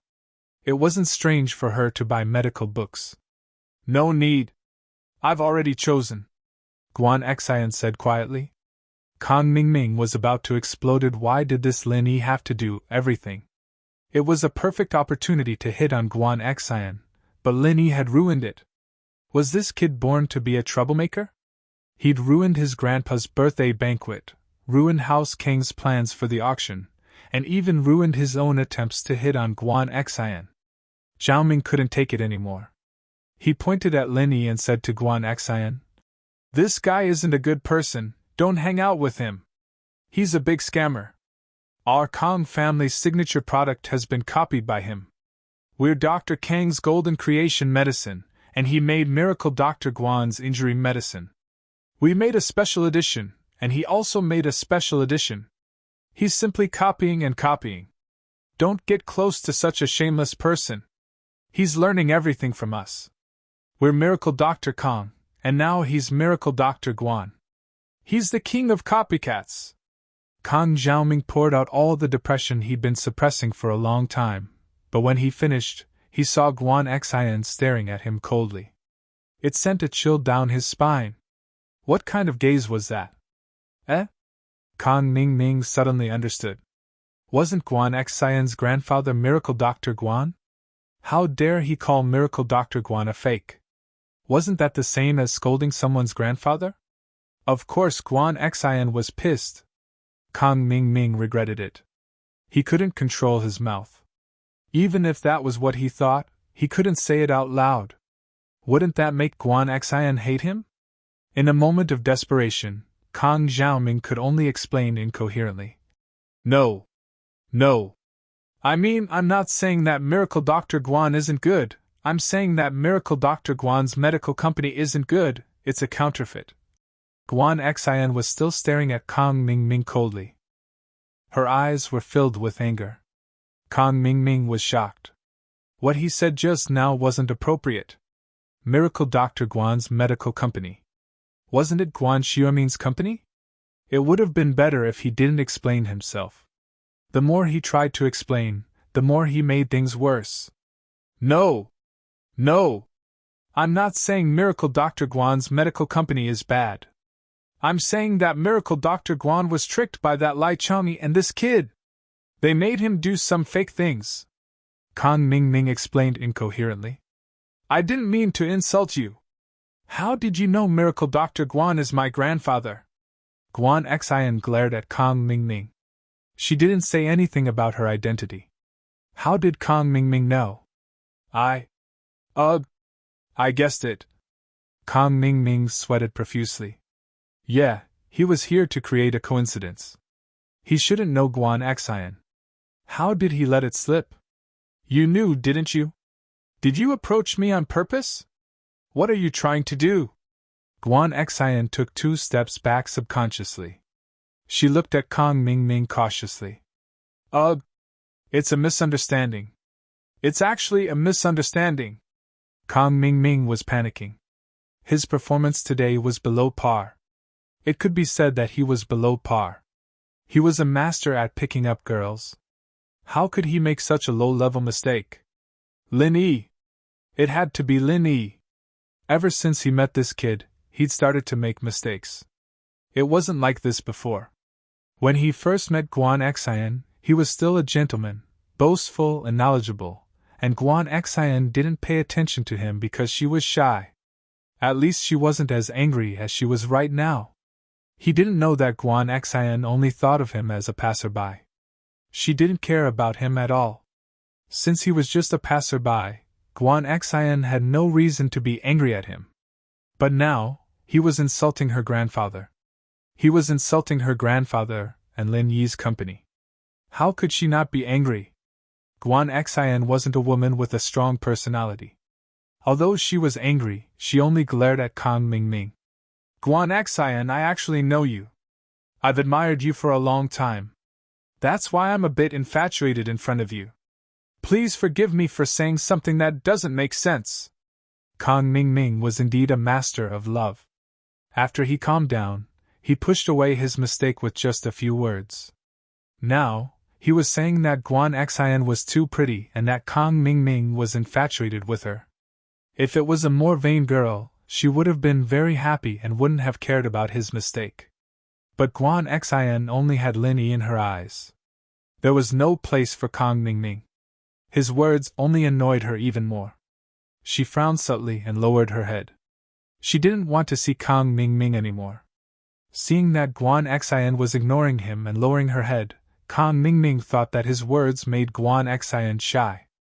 Girls who had never had a boyfriend would always be shy. Kang Mingming thought that Guan Xian was the same. Besides, he'd already used enough strong medicine today. If he said anything more, Kang Mingming was afraid that Guan Xian wouldn't be able to handle it. Guan Xian, I still have something to do today. A friend asked me out. I'll be leaving now. I've lost my composure today. Although I had my reasons, it was still inappropriate. I'll come and apologize another day. Kang Mingming felt that he was really smart. Not only did he apologize, but he also made a concession in order to advance. He set up an excuse for their next meeting. This way, Kang Mingming could go to the hospital to find Guan Xian. Chapter 610. What a fierce employer! Guan Xian didn't know what she was trying to prove, but she didn't want Lin Yi to misunderstand. Ha! I know him. Lin Yi smiled. He's a playboy, don't mind him. Okay. Guan Xian nodded, relieved. As long as Lin Yi didn't misunderstand. Guan Xian didn't understand why she cared so much about Lin Yi. Lin Yi had a girlfriend, what did she want? Guan Xian didn't know either. Did you buy the books? Lin Yi asked. Not yet, I was choosing when that Kang something came. Guan Xian shook her head. He said some weird stuff, I don't understand. Ha, continue choosing then, I'll just read some books. Lin Yi took a book from the shelf and started reading. Meng Yao and Yushu went to the medicine section to look for Lin Yi after they were done with their revision materials. They saw Lin Yi talking to Guan Xian. What's he doing? Meng Yao was about to explode. Why was he messing around again when she couldn't even stop him? Why did he bump into a pretty girl in a bookstore? Shield bros flirting. Yushu took a closer look. She's pretty, not any worse than Yao Yao. What are you talking about? Meng Yao gritted her teeth. What do you mean not worse than me? This Lin Yi, he's pissing me off. Would he die if he didn't flirt? Oh, I don't know. I'll go tell Shield Bro to stop flirting then? Yushu asked. You can't go. Meng Yao frowned. She didn't want to yell at Lin Yi directly. She needed an excuse, or he'd think that she was doing something to him. With that thought, Meng Yao quickly took out her wallet and stuffed it in front of Yushu's chest. Hide it. Just say that you lost it. Oh. Yushu stared at her boobs, confused. Yao Yao, it's not symmetrical. Hold it in for a bit, it'll be symmetrical when we get home. Meng Yao glared at her. Oh. Yushu nodded, feeling wrong. Lin Yi! What are you doing? Shu and I went to buy books, how did you disappear in the blink of an eye? Meng Yao tried her best to sound angry. I lost my wallet, where did you go? Lin Yi was just about to finish his conversation with Guan Xian when Meng Yao's shouts startled him. Who are they? Guan Xian jumped in fright as well. She looked at Meng Yao and Yushu in fear. These two girls were ridiculously beautiful, but they were so fierce that it was scary. My employer. Lin Yi shrugged and smiled bitterly. I have to go back. See you next time. Guan Xian was curious. Why did Lin Yi have an employer? Wasn't he doing business with Grandpa? Why did it look like he was the follower of the two misses? What the hell was going on? Although Guan Xian was curious, she didn't ask any questions. She wasn't a talkative girl, so she nodded. All right. Come to my house some other day, Grandpa's still wondering when you'll be able to come. Okay, I'll visit when I'm free. Linny nodded. Then tell Grandpa in advance. I'll prepare food for you, Guan Xian said, a little embarrassed. Meng Yao gritted her teeth when she heard that Guan Xian was going to cook for Linny. How could this girl be so shameless? She even wanted to cook for Linny? Linny, I'm hungry. Hurry, go home and cook for me and Shu. Meng Yao pointed at Linny and said angrily. Oh, I'm hungry too. I want to eat shark meat. Yushu raised her hands and called out as well, but the movement was too big, and a corner of her purse was squeezed out of her chest. She didn't even realize it, and continued excitedly. Let's go catch a shark. Your employer is so fierce. Guan Xian opened her mouth. She looked at Meng Yao and Yushu stunned. Then go home. Don't disturb your work, okay, see you next time. Linny didn't know what was up with the miss again. He walked over quickly. Linny, it's because you left your post without permission that my wallet was stolen. What do you think I should do? Meng Yao glared at Linny. Bring the thief to justice. Oh, it's Shu who stole your wallet. Linny smiled. How is that possible? Meng Yao was shocked. She didn't know how Linny knew. She argued. Shu, why would Shu steal my wallet? No, I didn't steal it. Yushu shook her head as well. Ha! It's right in front of your chest. Half of it's exposed. Linny pointed at Yushu. Ah? Yushu looked down. A corner of her wallet was exposed. This, aren't you going to bring the thief to justice? I've caught him for you. Do you want me to send him to the police station? Linny asked with a smile. Oh no. I don't want to go to jail. Yao Yao was the one who forced me to hide my wallet. It's not my fault! Yushu screamed. You dash! Meng Yao's eyes widened. Her heart was about to explode.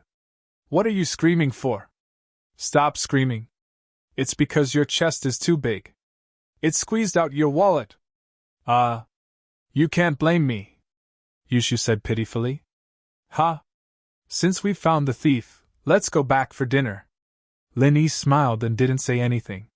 Sometimes the miss was cuter than Shu. How could she come up with such a ridiculous idea? When they got home, Linny went to cook. Meng Yao, on the other hand, glared at Yushu. Look at you!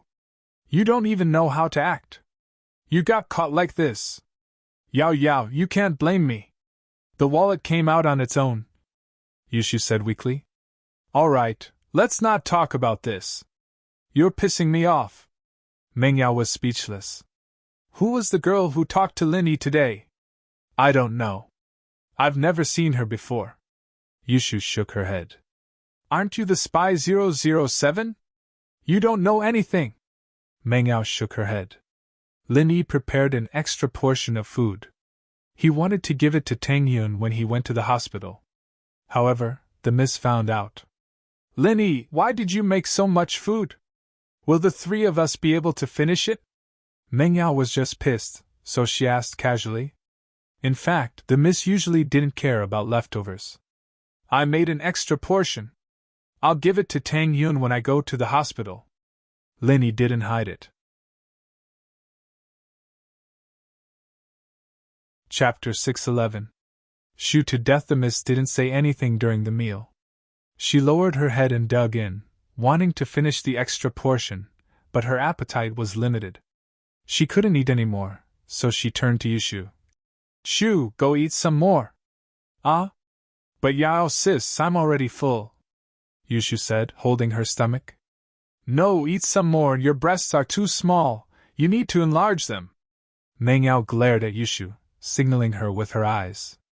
Yushu didn't know what Yao sis wanted, but seeing that she wanted to continue eating, Yushu could only stand up and get more food. But Meng Yao got there first, running to the kitchen and putting the leftover rice and vegetables on Yushu's plate. Ah? That's a lot. Yushu was shocked. Hurry up and eat, your body is still growing, you need to eat more. Meng Yao said. Seeing that Yushu didn't move her chopsticks, she lowered her voice and whispered. If you listen to me, I'll let you be my second wife. Oh, okay, I'll eat then. Yushu was happy hearing that, so she made a difficult decision and picked up the chopsticks to eat with difficulty. Linny watched Yushu eat all the food bit by bit, and stood up speechlessly. It seemed that the idea of bringing food for Tang Yun was gone. Yushu finished all the food and couldn't stand up anymore, lying on the sofa motionlessly. Linny told the miss and went to the hospital to visit Tang Yun. Meng Yao didn't have any reason to stop Linny, and in fact, she couldn't. Seeing that Linny was full of energy, Tang Yun was very happy. She was worried about Lin Yi's injury, but it seemed that he was fine now. "You're here?" Tang Yun ran down from the bed in surprise. "And are you feeling better?" Linny wanted to hug Tang Yun, but Tang Yun shyly dodged. "I'm fine now, my forehead doesn't hurt at all," Tang Yun said as she moved away from Linny, afraid that Linny wouldn't be happy. "This is a hospital room, there's a lot of people here, it'd be bad if Mom saw us, haha." Linny chuckled. "I wanted to bring you some when I was cooking, but Yushu ate it all." And Tang Yun didn't want a meal, but a thought from Linny. As long as Linny thought of her, she would be happy. She wanted to ask about the relationship between Linny and Meng Yao, but she couldn't bring herself to do so. She was afraid that Linny would think that she was petty. After a night of peace, the bold Tang Yun had returned to her original self. Without Meng Yao's provocation, it would be hard for her to do anything bold. It was embarrassing and shameful to think about it. Was she still the same person yesterday? "Actually, I transferred to Songzhan because my elders asked me to take care of Meng Yao. It's my job," Linny explained before Tang Yun could ask. Linny didn't wait for Tang Yun to ask and started explaining. He had to tell Tang Yun about this sooner or later, it was just a matter of time. Now that she had met up with the miss, Linny told her everything he could. "I've been living in Meng Yao's villa since the first day I transferred here. She rarely interferes with my personal matters, but maybe it was because I didn't tell her before I went to avenge you, so I pissed her off." Tang Yun didn't know what Linny was thinking. Linny told Tang Yun about his relationship with the miss, not hiding anything. After all, there was nothing to hide. Linny told her the truth. "Oh, I see." Tang Yun calmed down after listening to Lin Yi's detailed explanation. After all, Linny said that this was his job. He came to Songhan to take care of Meng Yao. "Yeah, will you be angry if you know the truth?" Linny asked. "I'm not that petty. This is your job, why would I interfere?" Although Tang Yun said that, she still felt a little uncomfortable. After all, Linny was living under the same roof as Meng Yao and Yushu. How could Tang Yun not care at all? "It'll be fine when we get a dorm in university," Linny said. "And right, yesterday, they said that you kissed them and touched them." Tang Yun was a little embarrassed. She paused and continued. "And often." 3P? Linny was speechless. 3P? How is that possible? If I really did 3P with them, would they let me meet you? That's true. Tang Yun wasn't stupid. If Linny did 3P with the miss and Shu every day, they would definitely keep a close eye on Linny. How could they let him meet her? What about kissing and touching them? Tang Yun couldn't help but ask. Didn't I tell you? Meng Yao drank my drink, so that counts as an indirect kiss. Linny smiled bitterly. Yushu, on the other hand, was drowning, and I was performing CPR on her. As for touching her, it was during CPR, really? Tang Yun asked, but she already believed Linny. Yes. Linny nodded. Then can you take off the bandage on my head? Tang Yun asked. Ah? Linny was taken aback. Tang Yun's thoughts were jumping a little too far, wasn't it? She was just asking about him and the miss. Why was she asking about the bandage on her head now? Linny didn't know that Tang Yun wanted to know if she was disfigured or not. If she was disfigured, Tang Yun was afraid that she wouldn't be able to compete with Meng Yao. Although Tang Yun didn't say it out loud, her woman's intuition told her that Meng Yao's behavior towards Linny wasn't just like what Linny said, that she went to take revenge and didn't report to her. Yesterday in Fatty Lai's villa, Meng Yao's behavior could be interpreted as jealousy. Of course, Tang Yun wouldn't say it out loud if Linny didn't say it. It should be done, let me take it off for you, Linny said as he reached out to take off the bandage on Tang Yun's head. Tang Yun, on the other hand, lowered her head and looked forward to the moment the bandage was taken off. Linny looked at Tang Yun's smooth forehead and couldn't help but let out a sigh of relief. Although Linny was confident in his medicine, he was still a little nervous since it was related to Tang Yun. How is it? Tang Yun asked anxiously. Chapter 612. Next time knock. I don't dare. Tang Yun didn't dare to. She didn't want her dream to be destroyed. Haha, how would you know if you don't look? Linny smiled. This isn't like you. You wouldn't be this worried in the past, would you? Linny was right, Tang Yun wouldn't be this hesitant in the past. She was a girl who took responsibility for her actions. Tang Yun glared at Linny but didn't say anything. She thought, what difference does it make if I'm pretty or not? Not being pretty would save me a lot of trouble. But it was different now. If she wasn't pretty, would he still like her? However, under Lin Yi's persuasion, Tang Yun still walked in front of the mirror. She panicked and looked at herself in the mirror. She couldn't help but be shocked. The scar on her forehead was gone. There was only a shallow mark left.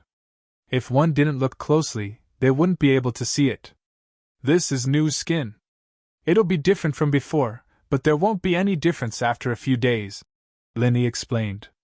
Is it really that magical? Tang Yun couldn't believe it. She had 8 stitches on her forehead. Although Linny removed them in the end, it was still a mess of flesh and blood. In just one day, she recovered to her original appearance. Was she dreaming? There's nothing magical about it. Dr. Kang's golden creation can achieve this effect a long time ago. Linny didn't think that what he did was magical. Dr. Kang's golden creation, how can my family afford it? I've never used it before, how would I know? Tang Yun was so happy that she was hopping around the room like a little bird. When she saw her mother come in, Tang Yun jumped in fright and almost fell down. Linny quickly supported Tang Yun. Tang Yun fell into Lin Yi's arms. Mrs. Tang came to check on her daughter's condition, afraid that she'd be depressed. After all, Mrs. Tang hadn't seen Lin Yi's medicine with her own eyes.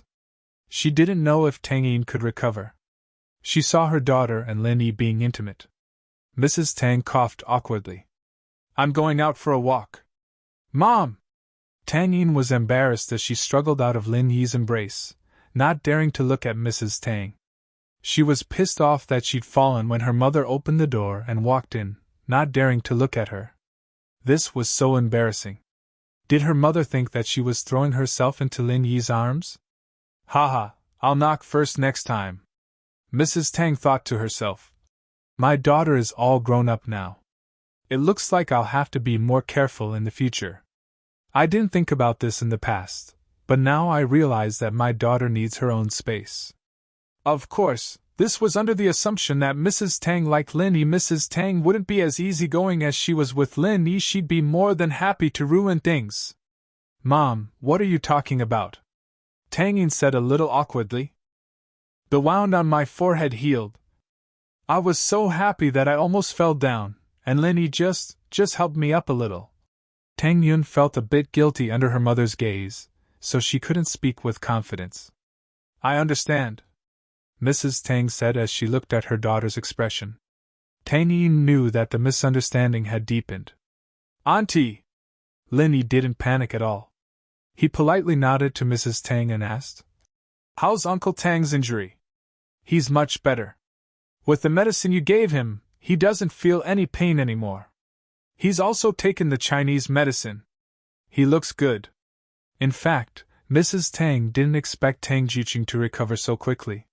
He didn't feel any pain at all today, and it seemed like he was going to recover soon. Let's go see Uncle Tang, said Lin Yi. Is the wound on your forehead really healed? At this time, Mrs. Tang walked closer and saw the wound on Tang Yun's forehead. There was only a shallow scar left. Other than that, there was nothing strange. The scar was so shallow that it couldn't be seen anymore. It would probably disappear after some time. Yes. I'm really fine now. Tang Yun said as she looked at Lin Yi shyly and said to her mother. Lil Yi's medical skills are really amazing, Mrs. Tang praised. She looked at Lin Yi with more and more admiration. She felt that her daughter was really lucky to have met Lin Yi. She wouldn't have to worry for the rest of her life. And his family's life would gradually get better. Mrs. Tang also saw the news. The collapse of Qibing's skyscraper was on TV. Although they didn't say the reason and only said that the quality of the construction wasn't up to standard, Mrs. Tang knew that things weren't that simple. How could it be so coincidental? Lin Yi just got his revenge on Zhao Qibing and his skyscraper collapsed because of the quality of the construction? How was that possible? Anyone with a brain would know that it was Lin Yi who collapsed it. At that time, Lin Yi asked Fatty Lai to find a bulldozer, trenching machine, and a demolition team. It would be weird if the skyscraper collapsed by itself. Even if Zhao Qibing was a black-hearted businessman and skimped on materials, he wouldn't skimp on his own office building. One had to know that he had to work in the skyscraper, and the skyscraper was the face of the company. If the quality of the office building wasn't up to standard, how could people buy his company's real estate? But Zhao Qibing had no other choice. In comparison, he couldn't afford to lose face. He would rather swallow his teeth and say that his skyscraper wasn't up to standard than admit that it was Lin Yi who demolished his skyscraper. Mrs. Tang was straightforward. Zhao Qibing demolished his house and Lin Yi went to demolish his skyscraper. He destroyed Tang Yun's face and broke Tang Juqing's legs. Lin Yi did the same, destroying his face and breaking his legs. Mrs. Tang wouldn't have dared to think of this in the past. Those people were rich and powerful. How could her family be their opponent? They suffered losses and had no way out. But it was different now. They had Lin Yi to protect them. Lin Yi followed Mrs. Tang and Tang Yun to Tang Juqing's ward. Tang Juqing was listening to the radio, and a rare smile appeared on his face when he saw Lin Yi. He was even more surprised when he saw that his daughter's forehead didn't seem to have any problems. Although Tang Juqing hadn't been to Tang Yun's room after she was admitted to the hospital, he knew how serious her injuries were. He saw his daughter's face covered in blood when they were being carried by the ambulance in front of their house in the shantytown. Chapter 613. Shu is going to die. And it's done. Tang Yun nodded. It's fine now. Lin Yi said that he's here to take a look at your injuries. Okay. Tang Juqing nodded happily. What do you want me to do? Uncle Tang, just lie down and you'll be fine. Lin Yi waved his hand, gesturing for Tang Juqing not to move as he walked over to check on Tang Juqing's injuries. Tang Juqing's broken legs should be able to recover very quickly under the care of Chinese medicine. However, his neurological problems were still the same. That meant that even if Tang Juqing's legs were healed, he would still be limping when he walked. Lin Yi frowned. This wasn't a good sign. Even if Tang Juqing could stand up, if he tried to do rehabilitation training and limped because of the neurological problems, it would affect the recovery of his legs.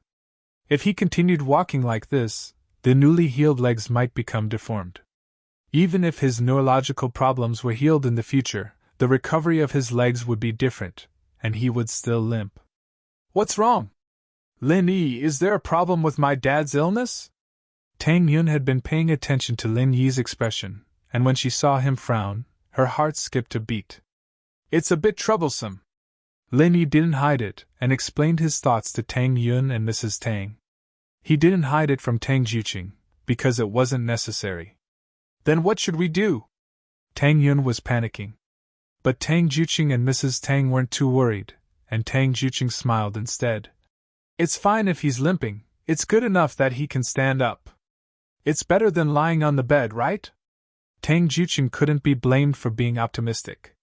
In fact, he had been lying on the bed for so long as he could stand up, he wouldn't care if he was limping or not. Being limping was better than being paralyzed, right? Mrs. Tang had the same thought. She didn't mind when Tang Juqing was paralyzed, so what if he was crippled? Originally, I wanted to wait until the end of the college entrance examination and let you go back with me to see my old man.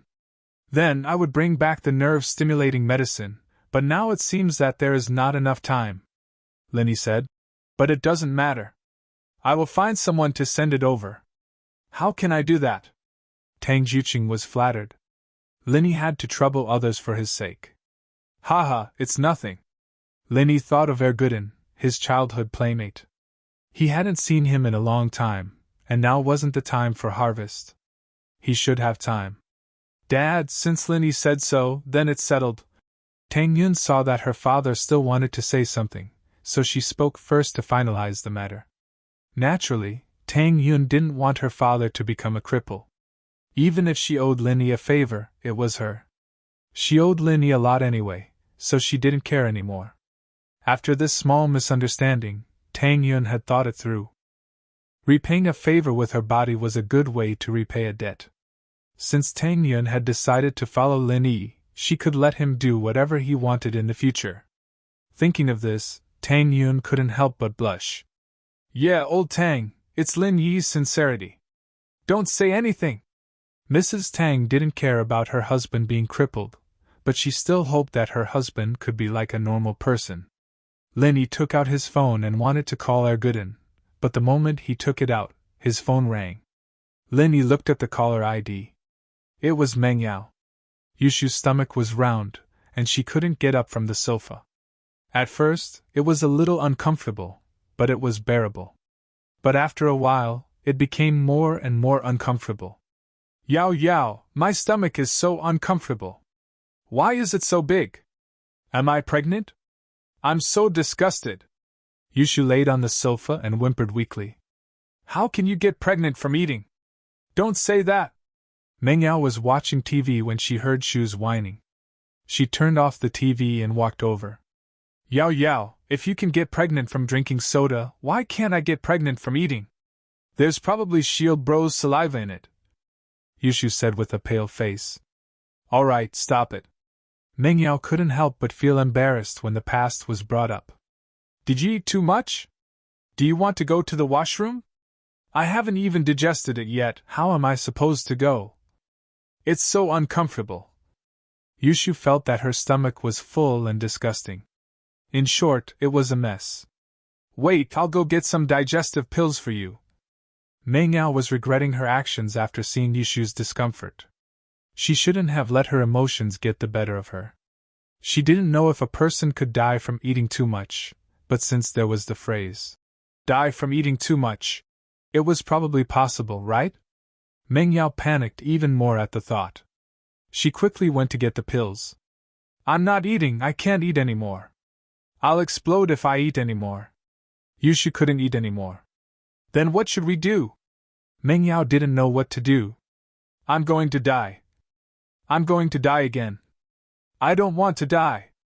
Yushu felt that she was really unlucky she almost died 2 days ago, and now she was going to die again. Yao Yao, why'd you do this to me? I'm not trying to steal Shield Bro from you. I told you I'd be the second wife, you still want to get rid of me. Yushu felt really unlucky. She almost died 2 days ago, and now she was going to die again. Why would I do this to you? Meng Yao didn't know whether to laugh or cry at Yushu's words.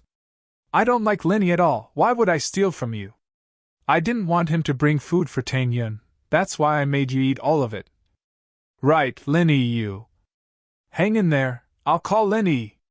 Meng Yao heard Yushu's words and immediately thought of Linny. How could she forget about him? He should have a way to save Shu, right? Linny picked up Meng Yao's call and the miss screamed. Linny, where are you? Come back quickly, Shu can't hold on anymore. What? What did you say? Linny froze.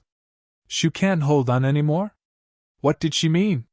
Shu ate too much, she can't hold on anymore, she's going to die, come back quickly. Meng Yao said urgently. Okay, I'll go back now. Lin Yi sighed helplessly and hung up. Can't hold on anymore? Then why did she eat so much? She even ate Tang Yun's portion. Chapter 614. Yao Sis wants to assassinate me. Yeah, Yushu ate too much. I heard that she's about to die from overeating. I'll go back and check. Linny sweated as he talked about it. What was going on? There were people who could die from overeating in this day and age? Ah? Tang Yun covered her mouth in surprise. She couldn't believe it. Did you eat too much? Overeating? Yeah, but it's not impossible for something like this to happen to Yushu. Linny smiled bitterly. I'll go back first. Right, I've already talked to Dean Chin about it. You guys can stay in the hospital for now. Otherwise, you won't have a place to stay after you leave the hospital. Director Chin of the hospital knew Linny by now, and he knew that Linny had a special relationship with Guan Xuemin. Since Linny had spoken up, Tang Yun and Tang Jiuchun could stay in the hospital even if they were discharged. It wasn't like Linny didn't want to pay up anyways. He had already paid a huge deposit. There was no need for Dean Chin to kick them out. Mrs. Tang was a little annoyed at the mention of this. She was discussing with Tang Jiuchun whether or not they should buy a house first.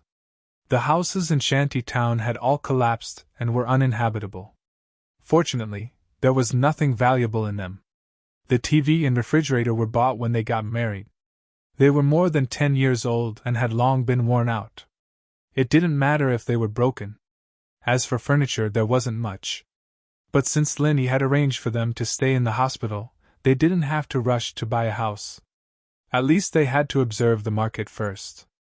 They couldn't just blindly buy a house. He didn't think it was possible for Yushu to be stuffed to death, but he still drove back to the villa as fast as he could.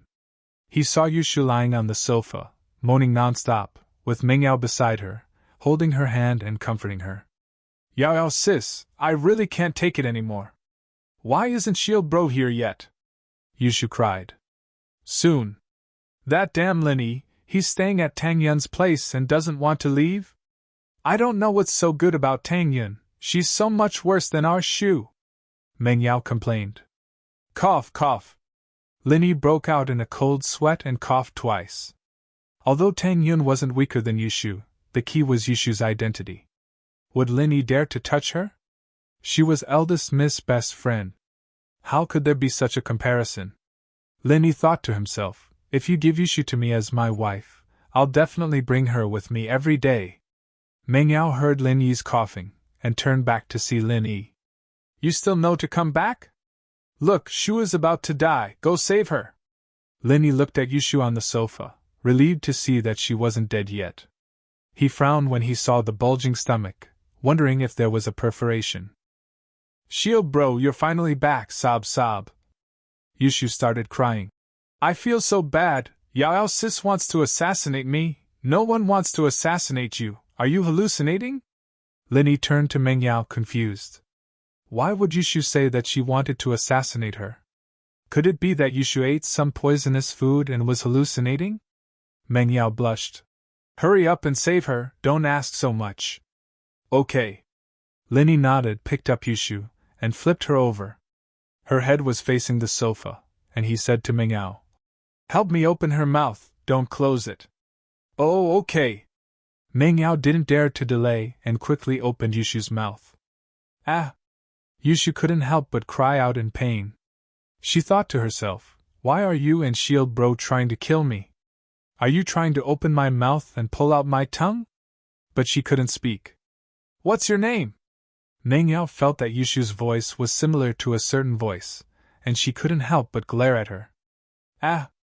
Yushu couldn't speak with her mouth covered, and she couldn't make any sound other than "oh." Hold it, it'll be fine soon. Linny took a chopstick from the kitchen and started poking at Yushu's throat. Ah!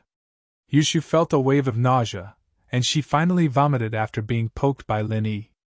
She hadn't digested her lunch yet, and she vomited it all over the floor, but Mengyao's hands were all over it. The miss wasn't disgusted at all, but looked at Yushu with concern instead. Chu, how do you feel? Yushu started vomiting, and it didn't stop. She threw up almost everything in her stomach. Whoa, it's so uncomfortable, but it's much better now, Yushu said after she was done vomiting. That's good, I was scared to death. Mengyao was scared as well. What if Yushu really died from overeating? It's not a big deal, I just had nothing better to do. Linny shook his head. You can't eat that much, why did you still eat? Yao Yao made me eat. Yushu felt wronged, and she almost died. How could she not feel wronged? Why did you make her eat so much? Linny was a little pissed. This wasn't a joke, and it was fortunate that she was fine. Meng Yao didn't expect Linny to question her with a straight face, but Meng Yao was in the wrong, and she couldn't refute. Yao Yao didn't want you to bring food for Tang Yun, so she made me eat it all, Yushu said honestly. Linny shook his head, speechless. It was pretty much what he expected. These two girls were too good at messing around. Shoo, stop it! Meng Yao was a little embarrassed. You're very weak, go back to your room and rest. Oh. Yushu felt a little weak after hearing Meng Yao's words. I can't walk, Yao Yao. Meng Yao wanted to carry Yushu upstairs, but she couldn't carry her. She hesitated and turned to Linny. Linny, carry her upstairs. Upstairs? Can I? Linny pointed upstairs. Meng Yao was the one who told him firmly not to go upstairs when he first came. I'll allow this exception, Meng Yao said. Just this once. There's General Weiwu. Linny looked at the staircase, and General Weiwu was still squatting there. Linny didn't want Meng Yao to find out that he wasn't afraid of General Weiwu, otherwise he wouldn't be able to explain himself if he lost something upstairs. Chapter 615. Elder Chu. Ah? Oh. Linny didn't expect Meng Yao to let Weiwu squat by the stairs every day, knowing that General Weiwu wasn't a threat to him. Linny shook his head. In fact, Meng Yao made General Weiwu squat by the stairs to prevent thieves, not to prevent Linny. Although she did guard against Linny in the beginning, it wasn't necessary anymore. Meng Yao had seen through Lin Yi's character. He wouldn't bring General Weiwu up even if she asked him to. Meng Yao even hoped that he would sneak up and peek at her. At least that would prove her and Shu's charm. However, Lin Yi didn't go up. Although it was a little weird, the Miss was stubborn. Why couldn't she win against Tang Yun? The Miss' pride took a huge hit. It wasn't the first time Lin Yi carried Yushu, so he didn't feel any burden. He carried Yushu and walked up the stairs. When he passed General Weiwu didn't even scream and moved to the side, lowering his head and not daring to look at Lin Yi. Meng Yao humphed and glared at Lin Yi. She just couldn't understand why Lin Yi wasn't afraid of General Weiwu. In fact, when she asked Lin Yi to go upstairs to connect the cable, Meng Yao had already suspected that General Weiwu wasn't a threat to Lin Yi. Otherwise, how could Lin Yi go up to the second floor? Until a few days ago, when Lin Yi brought General Weiwu to look for her, it made Meng Yao even more suspicious. Other than Faubert, General Weiwu couldn't even be ordered around by her daddy. How did Lin Yi get General Weiwu to go up the mountain? Because Faubert didn't come up, and only Lin Yi came to the cave alone. General Weiwu was obviously scared by Lin Yi, which was why it went to look for its master for protection. Meng Yao could see that. Lin Yi chuckled dryly, not replying as he quickly went up the stairs. Don't look around when you're on the second floor. Follow me! Meng Yao led the way and led Lin Yi to a room. She opened the door and let Lin Yi carry Yushu in. The pink bedroom was very cozy. There were many pretty flowers on the wall, and there were some plush toys on the bed. Lin Yi put Yushu on the bed, but Meng Yao kicked him out of the room before he even had time to admire her beauty. Lin Yi shrugged, a little regretful. Not many people would be able to enter the Miss room, right? After all, not many people could enter the Miss room. Since Meng Yao didn't let him look around, Lin Yi naturally wouldn't take the initiative to peek. He walked out of Meng Yao's room and went downstairs. He cleaned up Yushu's vomit on the sofa and returned to his room. Lin Yi called old Lin and reported to him what happened in Songzhan. Of course, there was also good news. He had leveled up. He was now at the early phase of the mystic class. Old Lin's attitude was still indifferent. He didn't congratulate him, nor did he say anything else. He only told him to stay in House Chu. But when he was about to leave, he said to Lin Yi, if there's a chance, go and get in touch with House Chu's old man. House Chu's old man? Uncle Chu? Or Uncle Chu's father? Lin Yi asked, slightly startled. His father. Old Lin didn't beat around the bush with Lin Yi. If there's a chance, get in touch with him. If there's no chance, don't create one. There will always be a chance. Ah? Lin Yi listened to old Lin's words. Why did it sound so weird? Was it a Zen? Was there a hidden meaning behind it? But Lin Yi remembered it in his heart. Haha, nothing. Old Lin smiled faintly. Kid, you didn't call me out of the blue just to report something, did you? I remember that you don't have the habit of reporting to me unless there's something important. There is indeed something, Lin Yi said. Old man, do you still have the medicine that stimulates the nerves when I trained? I think there's some left. Why, do you need it? Old Lin asked. Yes, I do. I have 2 friends with mental problems, Lin Yi said. Or you can give me the recipe and I'll make some myself. Lin Yi hadn't studied this medicine before because it wasn't useful to Lin Yi, and it was hard to make. If you're making it, there are probably a few ingredients that aren't easy to get. I planted them myself, Old Lin said. I have some finished medicine here. If you want to use it, you can come and get it. I'll ask Erguden to send it over, Lin Yi said. I'll call him later. That's fine. Old Lin wasn't stingy with these things, because they weren't that important. When he gave it to Lin Yi to train, he made a whole vat of it. Lin Yi wanted to send it over by courier, but this was a serious matter. Lin Yi was worried that something might go wrong, so he might as well ask Erguden to send it over. Lin Yi missed this childhood friend as well. All these years, Lin Yi didn't have a fixed place to stay. Other than doing missions, he didn't have a place to stay. Every time he went back, Erguden would listen to Lin Yi talk about the outside world. He wished that he could go out, but Lin Yi never had the chance to bring him out. Erguden's family was very poor. In fact, the village that Lin Yi lived in wasn't rich at all. The only place that could be considered rich was the village head's family, with a fish pond. There was also Widow Wang's family at the entrance of the village, with a snack bar and grocery store. Then there was Lin Yi's family. Of course, Lin Yi's family's source of income came from Lin Yi's straw hats and sandals. Lin Yi's hands and feet were nimble, and he worked fast. Although many people in the village did this, Lin Yi's daily output was 4 to 5 times that of these people. How could he not be rich? In fact, this so-called rich was just being able to buy a laptop and eat at Widow Wang's snack bar. Lin Yi didn't know where all the money from all those missions went, but the old man didn't mention it, and Lin Yi didn't mention it. They weren't father and son, but they were closer than father and son, and Lin Yi didn't mind. Comparatively speaking, Erguden's family was very poor. They relied on farming for a living, and they didn't even have a phone. Erguden always wanted to leave the mountains and see the outside world, and Lin Yi promised him that he would bring him to see the world. Chapter 616. Childhood friends. Lin Yi called Widow Wang's house at the entrance of the village. Hello? Star West Village, who are you looking for? Widow Wang's village accent came through the phone. Aunt Wang, I'm Old Lin's Lily.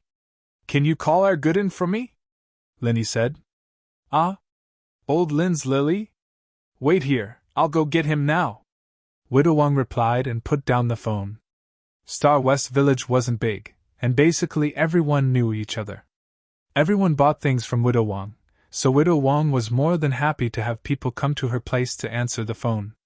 Widow Wang's shop was right next to the village, and there was a loudspeaker inside. In the village, you basically had to shout to find someone. The loudspeaker could even wake someone up in the middle of their sleep. Erguden, it's Aunt Wang. Come and answer the phone. Widow Wang yelled through the loudspeaker and returned to the shop. Not long after, a man as strong as a bull ran into the shop. He was Erguden, 185 m tall. He stood in front of the shop like a wall. Aunt Wang, my phone? Erguden ran a kilometer away from home, but his face wasn't red, and his heart wasn't racing. He wasn't even out of breath. One look and you could tell that his body wasn't normal. It's Lily. Hurry up, it's a long-distance call. It's very expensive. Widow Wang pointed at the phone on the table. Lin Yi bro? Ergudin rubbed his hands together excitedly when he heard Lin Yi's name. I'm Ergudin. Ergudin. Lin Yi smiled. Are things busy at home? It's good. We planted the seeds a while ago, and now they're weeding and fertilizing. We're just waiting for the autumn harvest. We'll probably have a good harvest this year, Ergudin said. Not bad. Do you have a girlfriend? Lin Yi asked with a smile.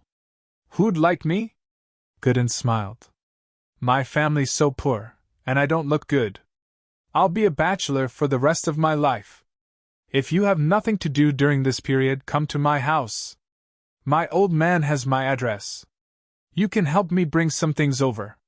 It's a good opportunity to see the world, Lin Yi said with a smile. Ah? Really? That's great. Gudin heard that Lin Yi wanted him to go to a big city and see the world, and he couldn't be happier.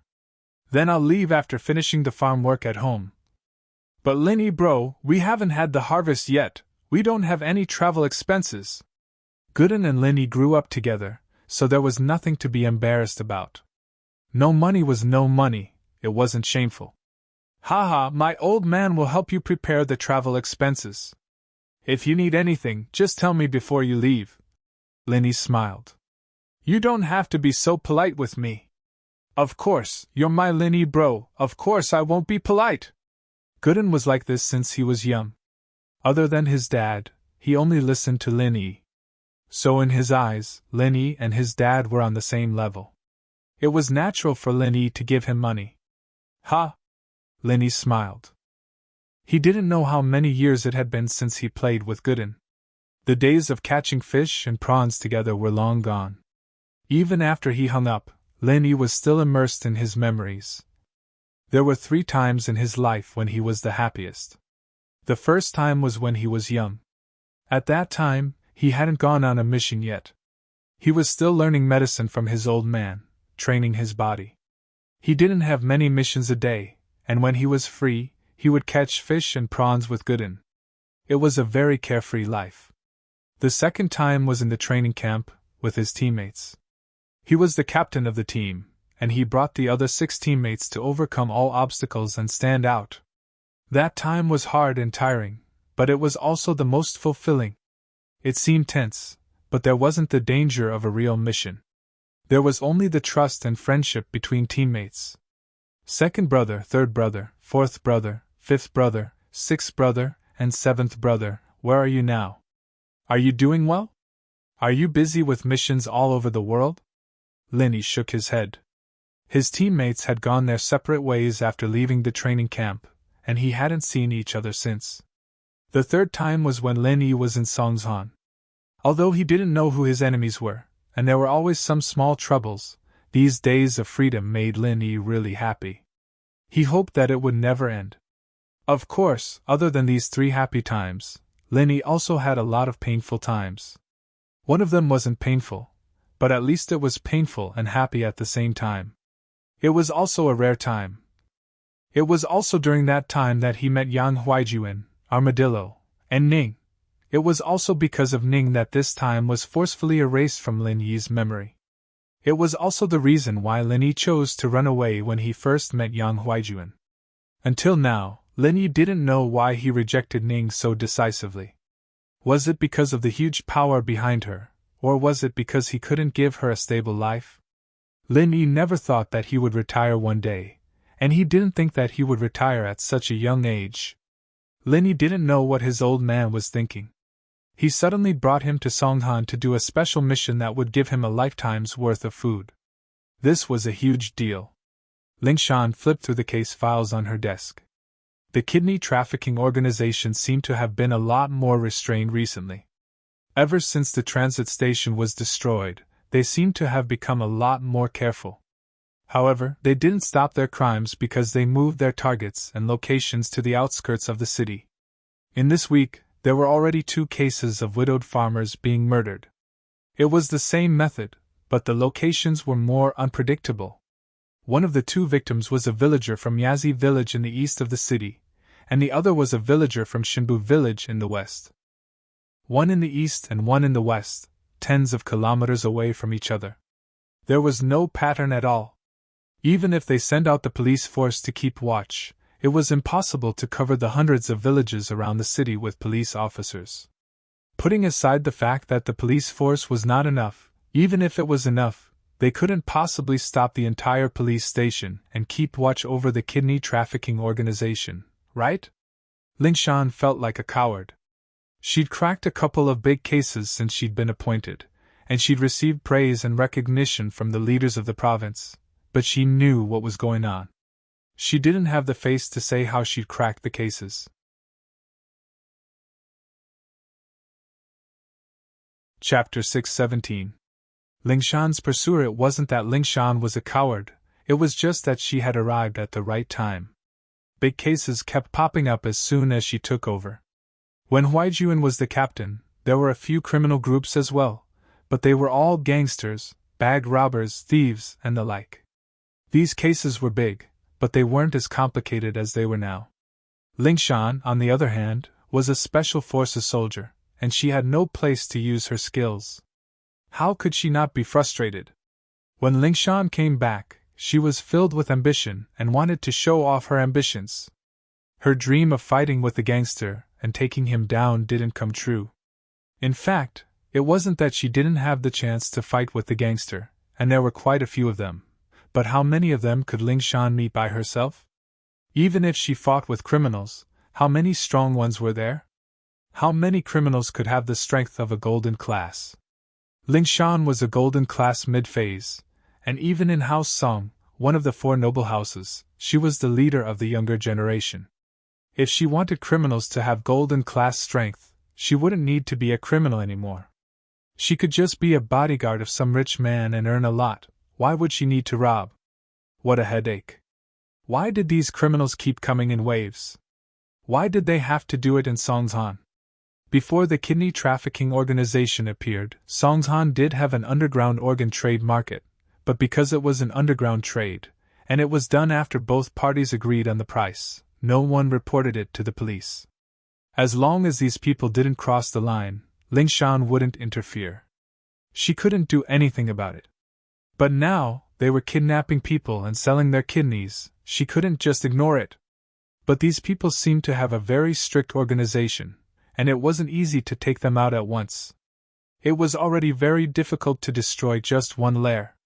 The main problem was that these people had doctors and operating tables in their hands, and they didn't need to go through the proper medical system or clinics. The kidneys weren't sold locally either, and according to Lingshan's understanding, there hadn't been a single kidney transplant patient that was bought from this group. Of course, there were people who bought kidneys from the black market, but they also went through unscrupulous intermediaries. Then, they negotiated the price with the kidney seller in private, and the kidney transplant surgery was carried out in a regular hospital. The unscrupulous intermediaries only received an intermediary fee of 10 to 20,000 yuan. They had gotten rid of quite a few of these black intermediaries, but they were all small fries. They were of no help to the progress of the case. Ring dash. Lingshan's phone rang.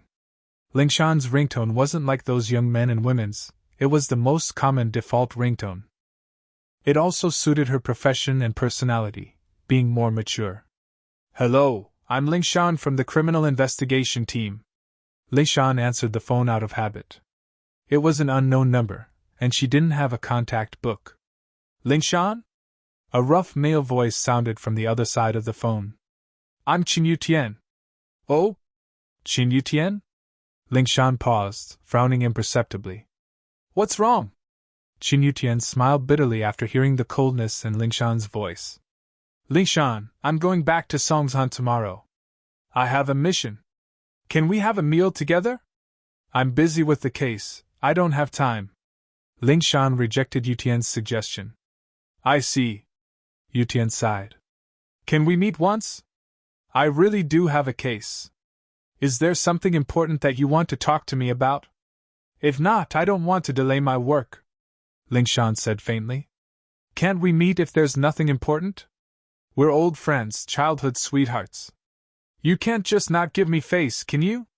Yutian said helplessly. Qin Yutian, please watch your words. It's true that we're old friends, but childhood sweethearts are out of the question. Ling Shan corrected him. Qin Yutian, I know what you're thinking. It's not that I'm not giving you a chance, it's your own fault. Who can you blame?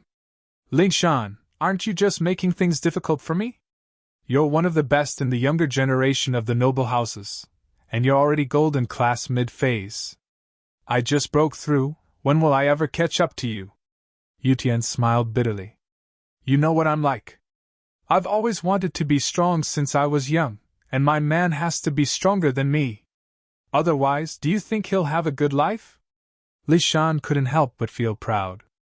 Qin Yutian, I gave you a chance to challenge me, but you didn't take it. I even said that you can challenge me any time before I have a boyfriend. If you're here to challenge me, I can meet you.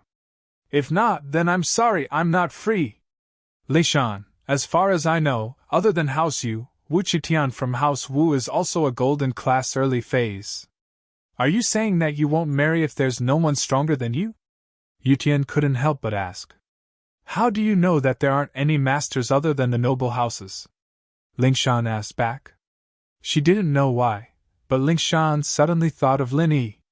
She didn't know where that guy got his kung fu from, but why was he so strong? I don't seem to be his opponent. Moreover, I still have to humble myself and pretend to be Miss Brain Dead in front of him. He's really as abominable as he can be. But she was in his hands, unable to fight back. Was this still her personality? She was the Miss of House Song, and she was going to be taken advantage of by him? This was too humiliating. And so, Ling Shan decided not to think about him. She couldn't think about him, because thinking about him made her angry. Yutian was speechless. He didn't dare say that there weren't any masters outside of the noble houses, because he knew that there were masters outside of the noble houses. But since Ling Shan didn't want to see him, there was no point in saying anything. Asking Yutian to challenge Ling Shan now was the same as asking for a beating. He couldn't afford to lose that face. Chapter 618. Yushu's brother. Right, I want to tell you a very unfortunate piece of news. I think I've reached the barrier to the late phase of the golden class, and I'm looking for a chance to break through. Ling Shan said faintly. If you want to chase me, then work hard. Of course, you can give up, because I don't have much feelings for you. Yutian almost threw the phone away when he heard Ling Shan's words. Late phase of the golden class? Was Ling Shan that strong? How did House Song have a genius like her? Yutian took in a breath of cold air. If Ling Shan could reach golden class late phase at such a young age, then House Song's position would definitely skyrocket, and Ling Shan's marriage would be even more important. Who knew what kind of marriage old Song would arrange for Ling Shan to get married then? Perhaps, if they knew that Ling Shan had broken through to the late phase of the golden class, then House Yu would come to see her. All right, I'll work hard. Yutian was in despair this time. The gap wasn't small at all, and there was no point in being angry. I'm busy, bye. Ling Shan didn't say much and hung up. She didn't have any feelings for Yutian, so she purposely said that she was going to break through to the late phase of the golden class. In reality, she had just reached the middle phase peak, and there was still some distance to the late phase. Li Shan said that because she wanted Yutian to give up. She didn't like Yutian's personality. She was a strong person herself, but she liked men who were stronger. It was only with men like this that she was willing to let him come to her. Otherwise, she wouldn't feel comfortable. After failing to get a date with Li Shan, Yutian thought about his old playmates, Jiang Wen and Su Taizao. The fourth young master didn't come to Songzhan often, so he didn't get to see them often. Jiang Wen and Taizao had called earlier, wanting to hold a banquet to welcome him, but Yutian didn't agree right away. He asked Ling Shan if she was free first. The four young masters of Songzhan were nothing more than a joke to Yutian now.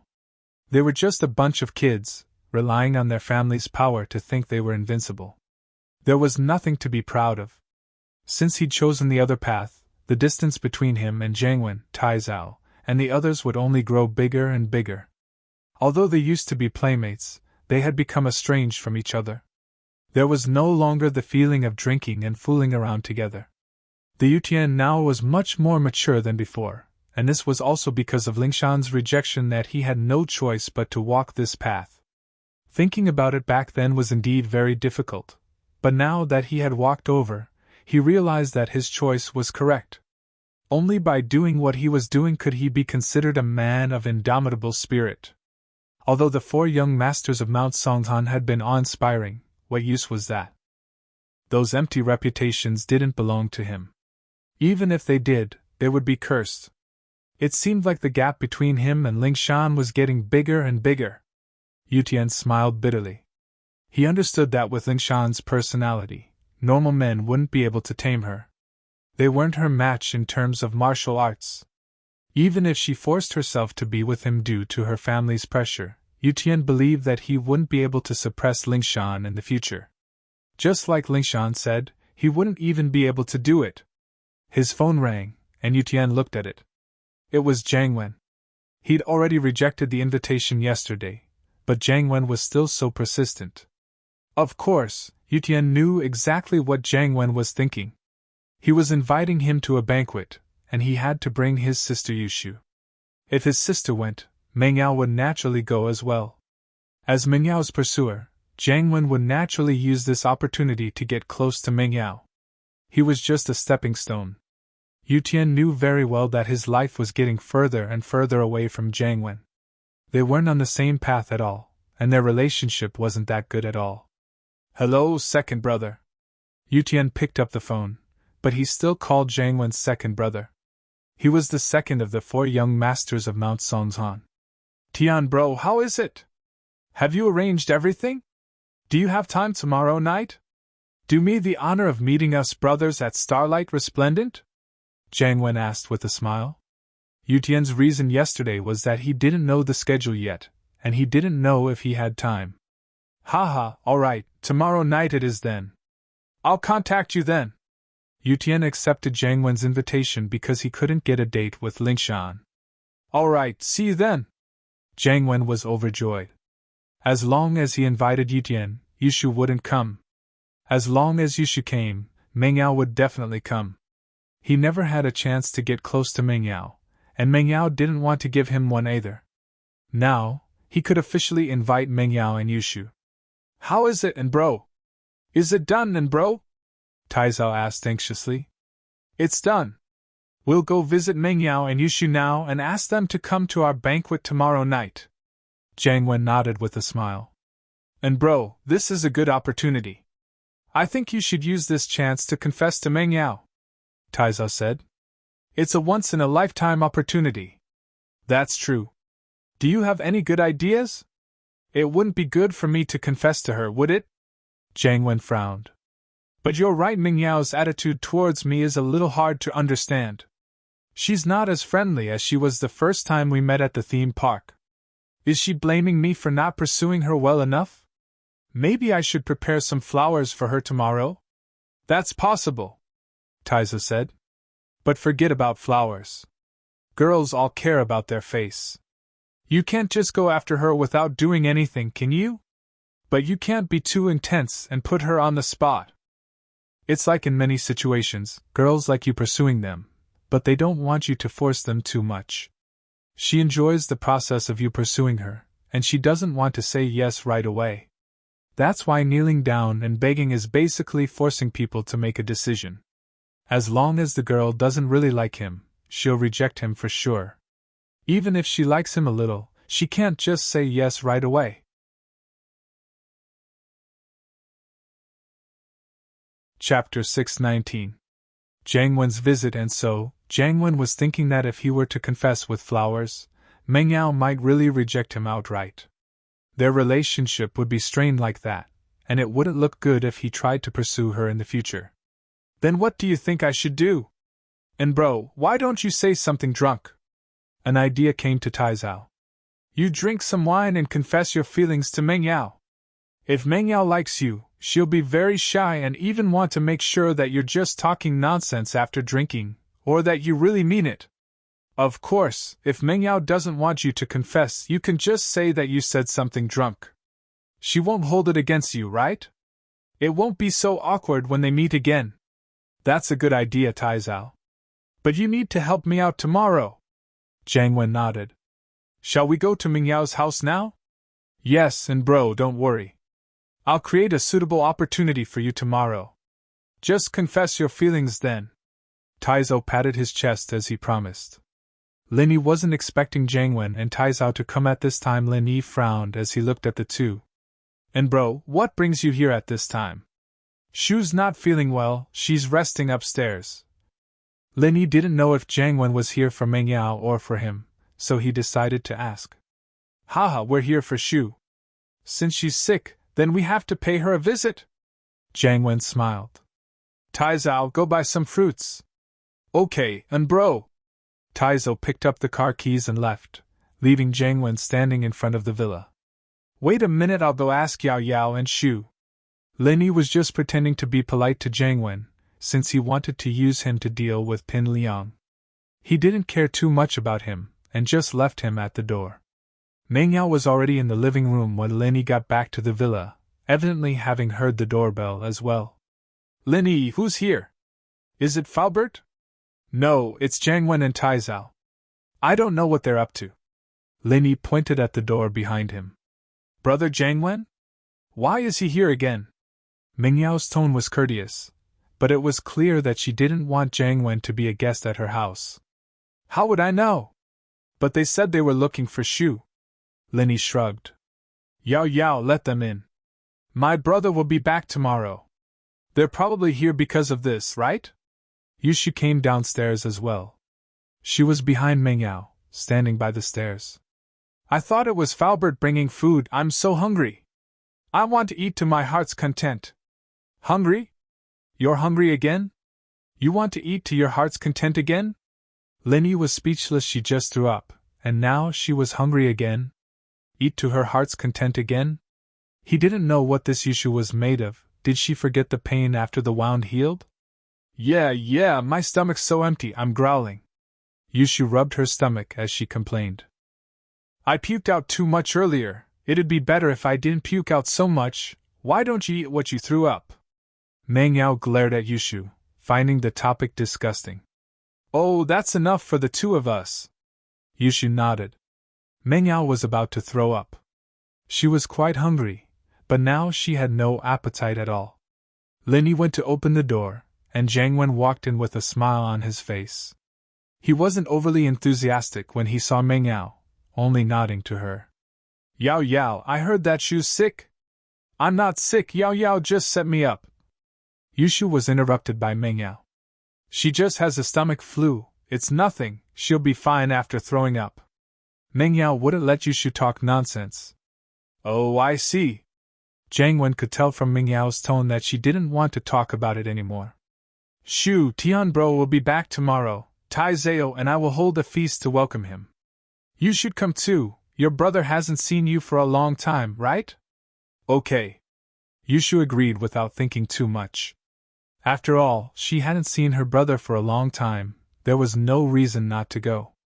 Meng Yao was a little annoyed. Why did Yushu agree just like that? If she went, how could she not go? Didn't Jiang Wen invite Qin Yutian or him? Only Jiang Wen himself would know the answer. Yao Yao, you're coming too? Jiang Wen smiled. Lin Yi, are you free tomorrow? Meng Yao didn't answer Jiang Wen's question. She turned to Lin Yi and said, You come with us. Okay, Lin Yi replied faintly. Jiang Wen wasn't too happy about Lin Yi going with him, but Meng Yao being able to go was already good enough. He couldn't afford to cause more trouble. If he didn't let Lin Yi go, Meng Yao would be pissed off and refuse to go. That wouldn't be fun. He smiled. Haha, Yao Yao, I was going to invite Lin Yi bro even if you didn't ask. We're good friends. Is there anything else? Meng Yao looked at Jiang Wen. Jiang Wen knew that Meng Yao was asking him to leave, but he didn't want to. He still wanted to stay a little longer. Let's wait for Taizao. He went to buy fruits and Shu's sick. As her brother, we can't come empty-handed, can we? Oh, tell him to buy some more then, I'm starving. Yushu ordered after hearing that Taizao was going out to buy food. Okay, I'll call him now. Jiang Wen's eyes brightened. He finally had a reason to stay a little longer. Afraid that Meng Yao would interfere, Jiang Wen quickly took out his phone and dialed Tai Zhao's number. Tai Zhao, Shu's hungry. Go buy some fruits and some dinner too. Go to a few more places and buy a few more dishes, don't go too little. Jiang Wen's hint was very clear. As long as Tai Zhao wasn't an idiot, he'd know what he meant. He wanted Tai Zhao to stay a little longer, and not come back immediately.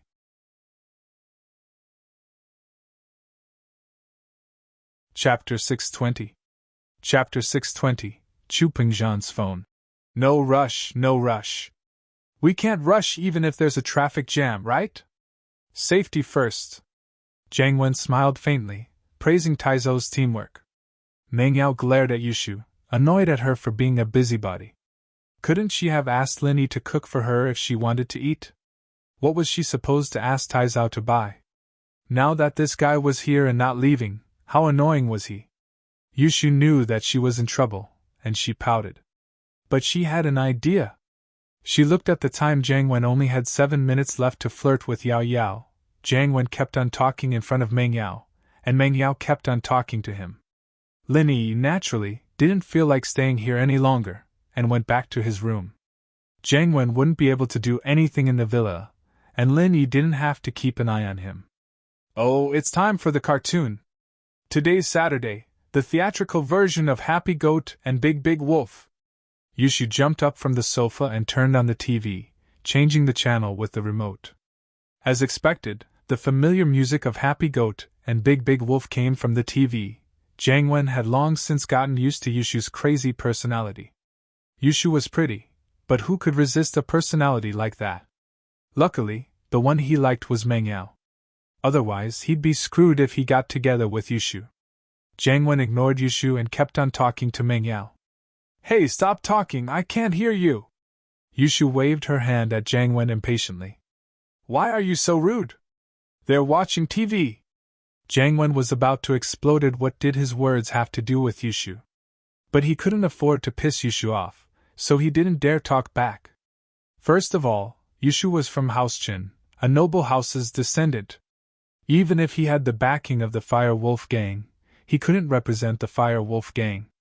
He also didn't have the guts to go against the Qin family. Secondly, Yushu was still Meng Yao's best friend even if the Fire Wolves were to support him. If he pissed her off, he'd never be able to pursue Meng Yao in the future. Yao Yao, let's talk over there? Jiang Wen held in his breath, still maintaining the smile on his face as he pointed at the restaurant. I want to watch the cartoon too, I haven't seen this episode yet. Meng Yao pointed at the TV. Watch it with us. Why? Jiang Wen almost jumped up from his seat. How old was he? Watching cartoons? If word of this got out, wouldn't he be laughed at to death? This was the first time Meng Yao invited him to do something with her. Watching TV was like watching a movie, wasn't it? He'd just take it as Meng Yao asking him to watch a movie.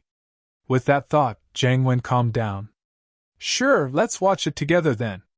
Watching cartoons, of course, meant that he couldn't talk. Jiang Wen hadn't watched this series before, and he couldn't focus on it at all. He could only sit there and watch. He felt that time was getting too long. Why wasn't this Tai Zhao back yet? He'd be able to get out of this situation if he came back. What a blunder! If he knew that Yushu wanted to watch cartoons, he wouldn't have stayed here. He might as well just leave. Jiang Wen couldn't take it anymore and went outside to call Tai Zhao. Where are you? Why aren't you back yet? Buying food for a year? And bro, didn't you tell me to go back later? Tai Zhao had parked his car by the roadside, leisurely smoking as he enjoyed the night view. Jiang Wen's shout startled him.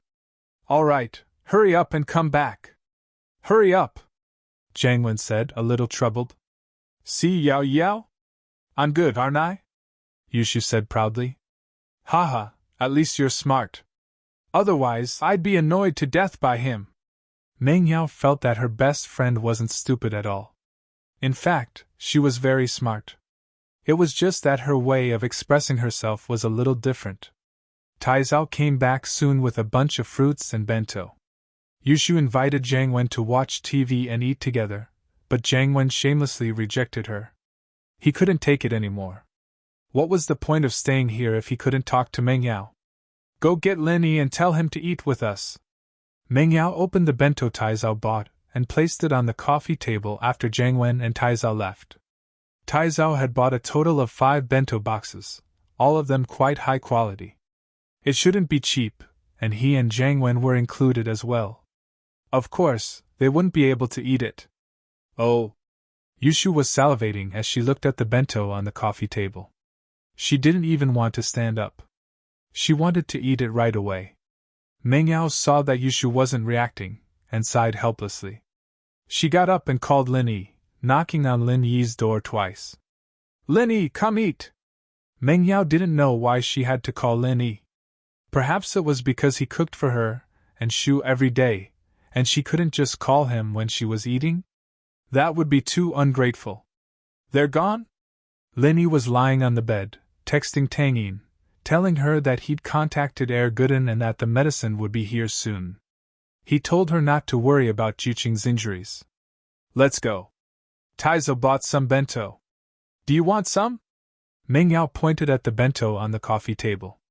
Yeah, we don't have to prepare dinner tonight anyway. Lin Yi walked out with Meng Yao. Falbert usually wouldn't bring food over on Saturdays, so Lin Yi had to think of ways to solve the problem. When Lin Yi sat on the sofa, Yushu was almost done with the bento box. She didn't look like she was going to stop. Don't eat too much, or you'll die from overeating, Lin Yi reminded. No more! Meng Yao was worried that Yushu would get into trouble again. She put away the 2 bento boxes, afraid that Yushu would eat them too. Oh, okay. Yushu felt wrong, but she didn't dare disobey. She didn't want to overeat again. After dinner, Lin Yi cleaned up the bento boxes and put the remaining 2 in the fridge. He'd heat them up for breakfast tomorrow. After he was done, he got a call from Pingzhan. Uncle Chu? Lin Yi picked up. What's up?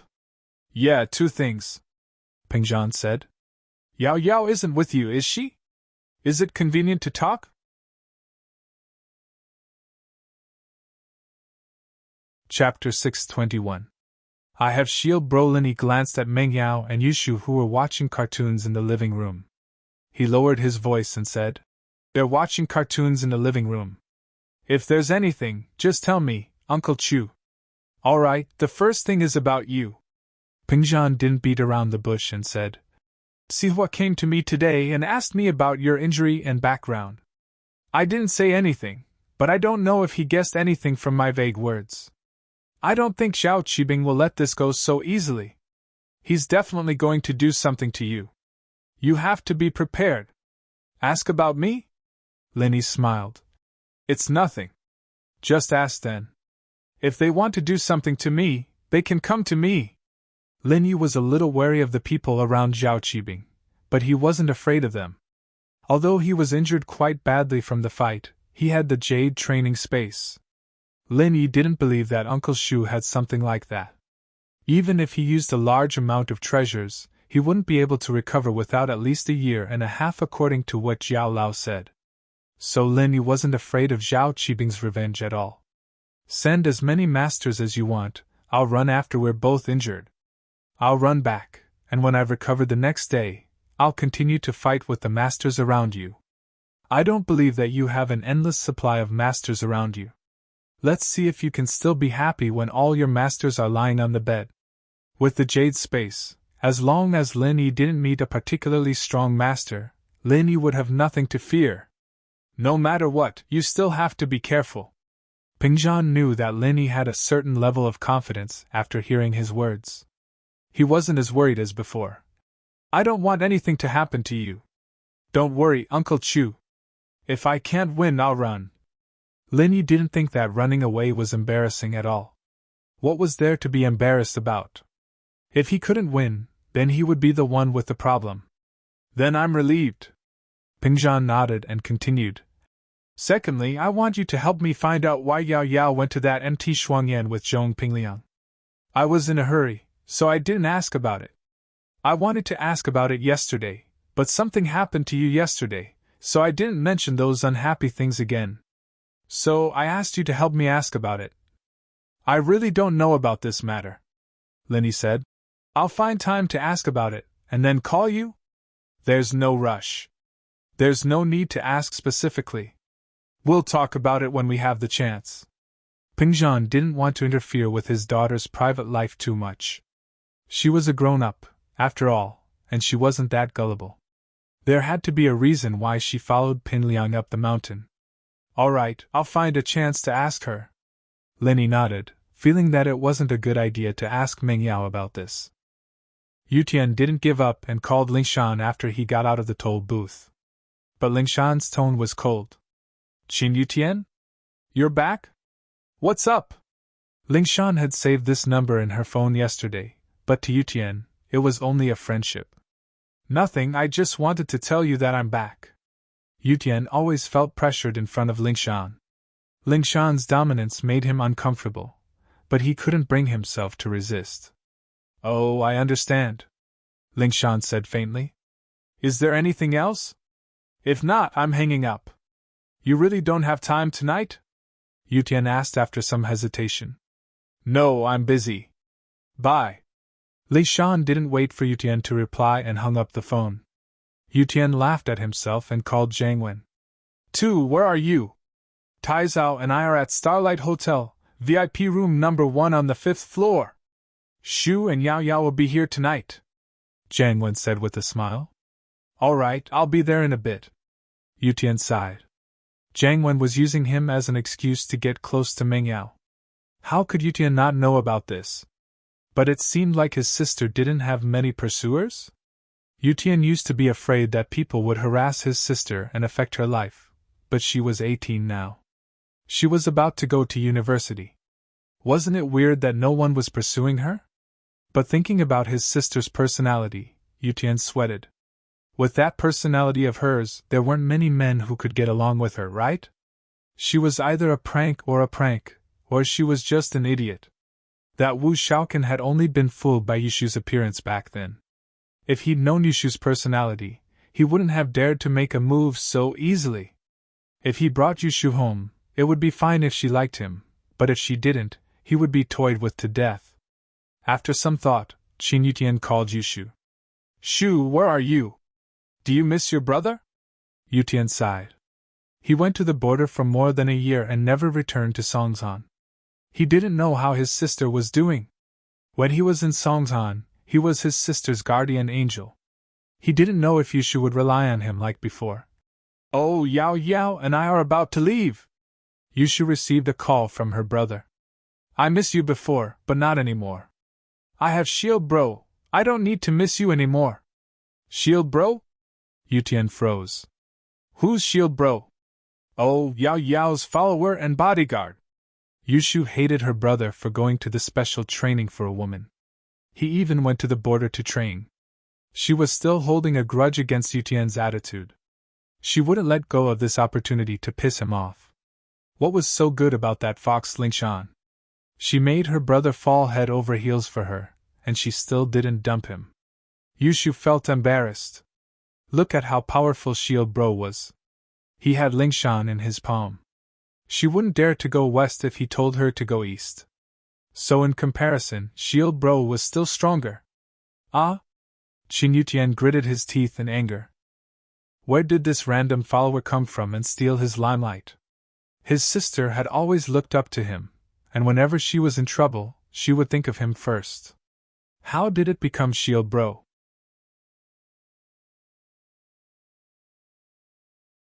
Chapter 622. Between Yao Yao and Tang Yun, who was prettier? In fact, Yushu was proud of Yutian in the past, but ever since Yutian started going after Lingshan, Yushu wasn't too happy about it. Especially when Lingshan ignored her brother, saying that she would only accept him if he defeated her. Wasn't she just making things difficult for him? Her brother was an idiot, saying that Yushu was an idiot, and Yushu thought that he was even more of an idiot. Was it worth it for a woman? After a year of special training, 2 years of experience, it seemed like he was still no match for that fox Lingshan.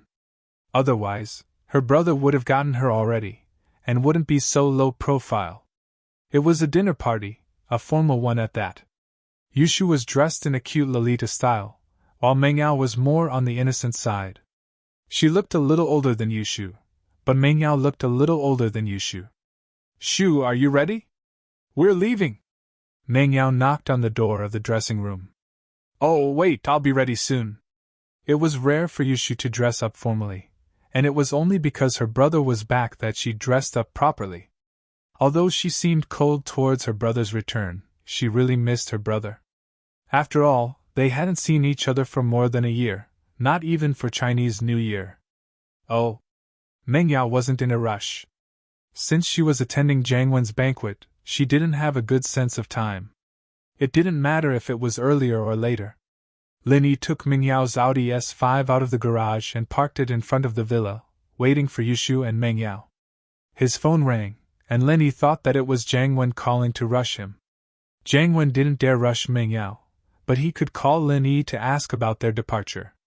However, Lin Yi was surprised when he looked at the caller ID. It was Ling Shan. Hello? Miss Brain Dead, what's up? Instinctively, Lin Yi knew that Ling Shan wasn't looking for him for anything good, so his tone wasn't polite at all. Ling Shan's face froze. It had been a long time since she'd heard the nickname Miss Brain Dead, and she'd almost forgotten that she was Miss Brain Dead. However, she wasn't annoyed. She took a deep breath and tried to sound cute. Yeah, Miss Brain Dead has something to ask of you. Huh? What is it? Lin Yi wanted to laugh every time Ling Shan called herself that. Was this considered flirting between lovers? Ever since the kidney trafficking organization's transit point was destroyed, we haven't found any other clues, Ling Shan said helplessly. But the criminal organization hasn't stopped their footsteps. They've shifted their target to the villages near the city. In the past week, there have been 2 cases of kidney removal at Kayazi village in the east and Shinbu village in the west. My boss has given me an order to solve the case in 2 weeks, or I'll be sent home. Oh, I see, Lin Yi replied faintly. Hey, you won't let Miss Brain Dead lose her job, will you? Take pity on her and think of a way to help her get through this. Ling Shan felt like her teeth were going to fall off from the sourness, but she said it so naturally, without any hesitation at all. Since when did she feel that it was natural for her to lower her voice in front of Lin Yi? What can I do? Lin Yi heard Ling Shan's pitiful words, but he really couldn't do anything. He couldn't just leave Meng Yao and Yushu to help her solve the case, could he? The miss would be furious again. You won't leave her to die, will you? Ling Shan was really starting to panic. She'd just been scolded by her leader today, and if she couldn't solve the case in 2 weeks, she wouldn't lose her job like she said, but she wouldn't have the face to be the captain anymore. I'll keep an eye out for you. Lin Yi agreed after some hesitation. Ling Shan's attitude made it hard for Lin Yi to reject her. Whether it was for Huaijuan's sake or his personal relationship with Ling Shan, Lin Yi couldn't just ignore her. Okay. Call me if you have any news. Miss Braindead's phone is on 24/7. Ling Shan was very happy when she heard Lin Yi's answer. Lin Yi didn't say anything and hung up the phone with a faint smile. Ling Shan, on the other hand, had an indescribable feeling welling up in her heart. Was she still the same person she used to be? Why did she have to lower her voice to Lin Yi? Where was the arrogant and strong Ling Shan from before? If her friends knew that she was flirting with a man and calling herself Miss Brain Dead, wouldn't they laugh their heads off? No, she couldn't let anyone know about this. The reason why Lin Yi promised Ling Shan to keep an eye out for her was because Lin Yi had found a breakthrough. That was Jiang Wen. He just told Jiang Wen that he was going to take care of Pin Liang, and the next day, Pin Liang's kidney was cut off. It was fine if he was beaten up, but a kidney was cut off. This was a sensitive issue. Although Fabai didn't call the police, Lin Yi knew about it. Even if Pin Liang's kidney wasn't cut off by Jiang Wen, he must have a close relationship with Jiang Wen. Jiang Wen must have been in contact with the kidney trafficking organization. Because of this, Lin Yi agreed to Ling Shan's request. Although Ling Shan made it sound pitiful, Lin Yi didn't like to do things he wasn't confident in. Since he was having dinner with Jiang Wen today, Lin Yi could ask Jiang Wen about his relationship with the kidney trafficking organization. Not long after hanging up, Meng Yao and Yushu came out of the house. When the 2 girls appeared, Lin Yi was stunned. The two girls were already very beautiful without dressing up. Today, they were going out for dinner and dressed up. Linny couldn't help but be stunned. "What are you looking at?" Meng Yao saw that Linny was staring at her. Although she scolded Linny, she was secretly happy. He finally knew that there were two pretty girls at home. Ha! Linny smiled and retracted his gaze. "Yao Yao's sis is prettier than Tang Yun, right?" Yushu asked with a smile.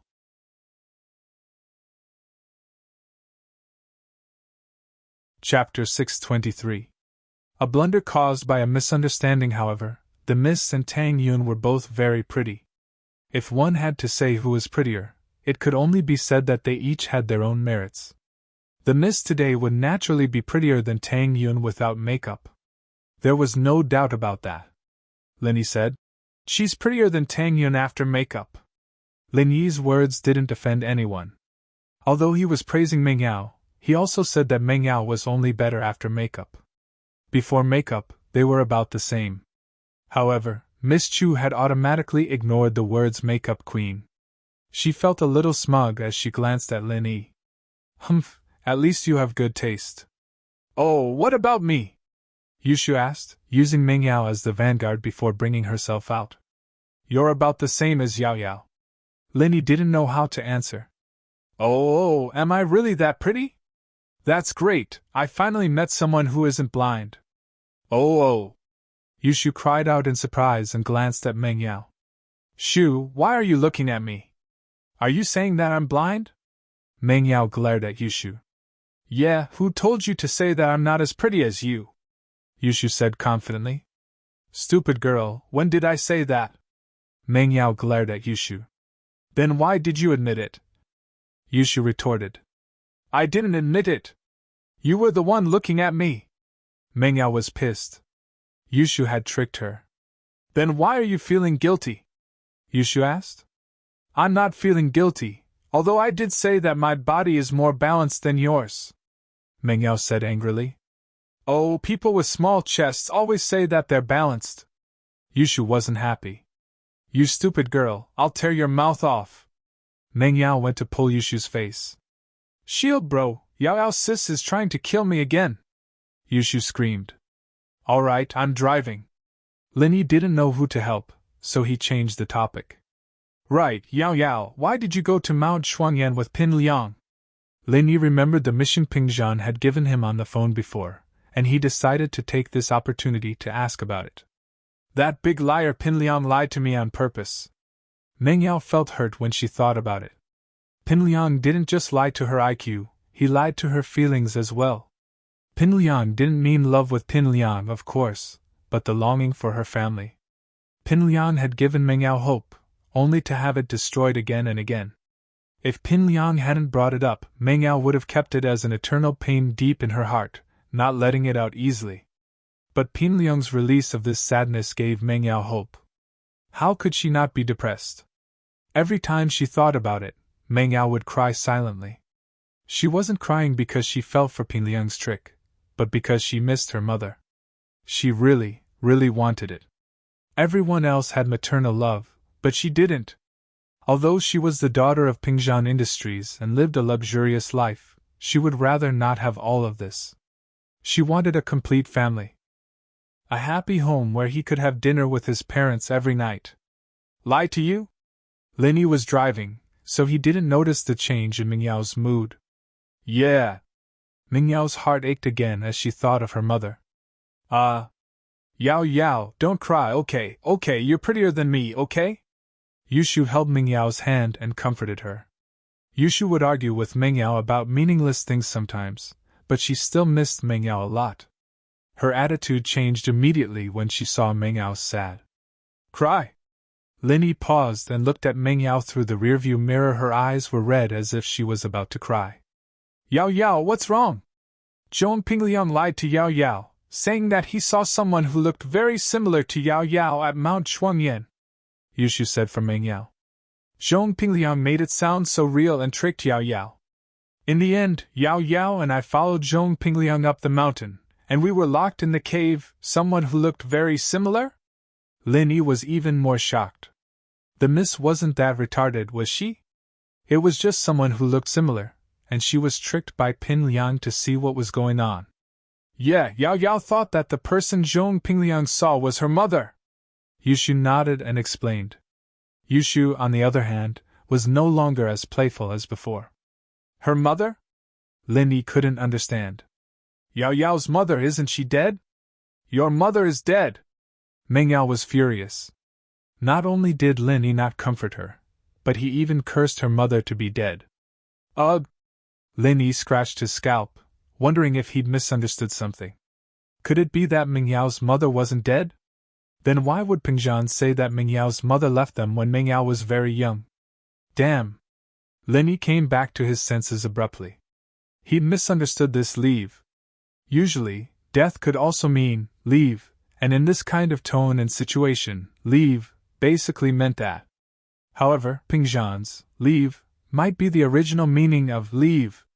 That was, for some reason, Meng Yao's mother ran away from home. Lin Yi couldn't help but sweat at the thought. This was a big mistake. He offended the miss for no reason, and it wasn't worth it. However, Lin Yi didn't care about the miss's retaliation. Your mother is the dead one. Lin Yi didn't even know who his mother was, and he didn't know if she was still alive, so Lin Yi didn't feel pressured at all. He had never seen his parents since he was young, and although he did fantasize about his parents when he was young, he had gotten used to it after so many years. He treated old Lin and his master as his family. Ha, I'm sorry, I misunderstood. Your mother left home. Lin Yi explained embarrassedly. What kind of attitude is that? You're still laughing? Is it funny? Are you mocking me because I'm pitiful? Meng Yao heard that Lin Yi was laughing, and she got even angrier. This was the weakness that was sealed deep in her heart, and Lin Yi's attitude enraged her.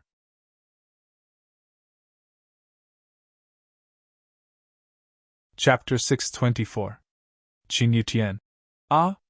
Lin Yi's words stunned both Meng Yao and Yushu. Lin Yi had never told the Miss and Yushu about his background, and they didn't think much about it. Now that Lin Yi told them about it, they realized that Lin Yi had such a tragic background. He was an orphan. Oh my God! How did he survive all these years? He looked like he didn't care about anything, but could it be that he had a sad side that no one noticed? A woman's natural motherly instinct made the Miss feel pity for Lin Yi. Yes, she was nothing compared to him. At least she saw her mother, and she had a father who loved her. But what about Lin Yi? He didn't even know who his parents were. Wasn't that even more pitiful? I'm sorry. The Miss was someone who could learn from her mistakes. She apologized immediately after hearing Lin Yi's words. I shouldn't have said that. I really didn't know. You're even more pitiful than me, ha! I'm used to it, it's fine. Lin Yi shook his head. Don't fall for it again. If something like this happens, you have to inform your father first. I believe he knows your mother better than you do. And? Meng Yao nodded, surprisingly not refuting Lin Yi's words. The atmosphere was a little sad as they talked, but the Mrs. mood recovered a little.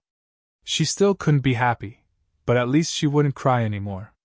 Lin Yi parked the car in the parking lot of the Starlight Hotel, half an hour late.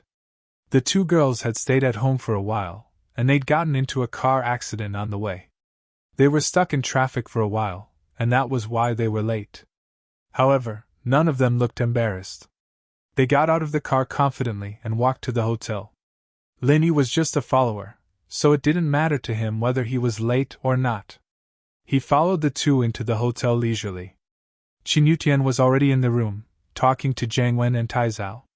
His face looked normal, but he was extremely unhappy on the inside. One was because of Lingshan's rejection, and the other was because of that shield bro who popped out of nowhere. His sister said that she didn't need him anymore? She had shield bro? Qin Yutian was furious. He only had one sister, and now she was going to be taken away? What shield bro, shield sis? I'm going to see who this shield bro really is. Wasn't he Ming Yao's follower and bodyguard? He wanted to see if this person had the qualifications to be her bodyguard. If he wasn't qualified, then F***ck off and let him be shield bro somewhere else. At least this place didn't welcome him. As they were talking, there was a knock on the door. Jiang Wen wanted to open the door and welcome Meng Yao, but Yu Tian stood up first. He wanted to see who this shield bro was. Come in. Qin Yu Tian opened the door as he spoke, and Meng Yao and Yushu walked in. Yu Tian bro! Meng Yao was very polite to Yushu's brother. She greeted him as soon as she entered the room before turning to Jiang Wen and Taizao. Jiang Wen bro, Taizao bro! Bro! Yushu followed Meng Yao into the room, but Yu Tian's face darkened. Where's that shield bro? Is he coming with us? Yu Tian wasn't an impulsive person, but he had no choice but to stand up. His sister was taken away. How could he not be worried? Yushu made it very clear that she had shield bro now, and she didn't need him as her brother anymore. How could Yu Tian not be troubled? Not angry? Oh, you're looking for shield bro? Yushu didn't seem to notice the tense expression on Yu Tian's face. He's in the back. Yu Tian nodded and walked to the door. When Linny came in, he reached out his hand. You're that shield bro, right? Let me introduce myself. I'm Yushu's brother, Yu Tian. Qin Yu Tian wanted to embarrass this shield bro. He was already at the early phase of the golden class, and normal people weren't his match. He wanted to let his sister know that her brother was always the strongest. Ha! Linny looked at Yu Tian with a weird expression, but he still reached out his hand. Huh! Yu Tian's eyes widened as he stared at Lin Yi. He couldn't believe his eyes. He pointed at Lin Yi in excitement. You! Teach, let me introduce myself. I'm the shield bro you mentioned. Lin Yi interrupted Yu Tian with a smile. Yao Yao and Shu's follower. Ah? Yu Tian was even more shocked. He was Meng Yao and his sister's follower? What was going on? How did he become their follower? Wasn't Meng Yao and his sister too important? They actually invited him to be their follower? But looking at Lin Yi's actions, Yu Tian understood that Lin Yi didn't want him to reveal his identity. He introduced himself to Yu Tian as Meng Yao and Yushu's follower. Yu Tian found it hard to believe, but since Lin Yi didn't want to reveal his identity, he wouldn't say it. He held on to Lin Yi's hand excitedly. Hello? I'm Yu Tian, Yushu's brother, hee ha ha. Jiang Wen and Taizou frowned. What was wrong with this Yu Tian? Before Lin Yi came, he said that he wanted to teach this Lin Yi a lesson for stealing his sister's place. Why was he like this now? Yushu wasn't afraid of her brother bullying Lin Yi. Instead, she wanted her brother to suffer in front of Lin Yi. She stopped thinking about Lingshan, but she didn't expect her brother to act like this. As if he regretted not meeting Lin Yi earlier? Since you're Yushu's brother, I'll call you Yu Tian bro. Lin Yi was younger than Yu Tian, so calling him Yu Tian bro wasn't a bad thing. Yu Tian, on the other hand, was flattered. He was about to reject when he saw Lin Yi's sharp eyes. He quickly nodded. Okay, I'll call you Lil Bro then. Meng Yao and Yushu widened their eyes. Was this Yu Tian someone who was easy to talk to?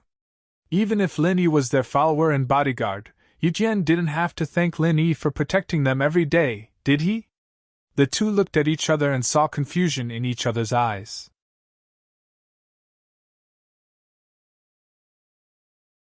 Chapter 625.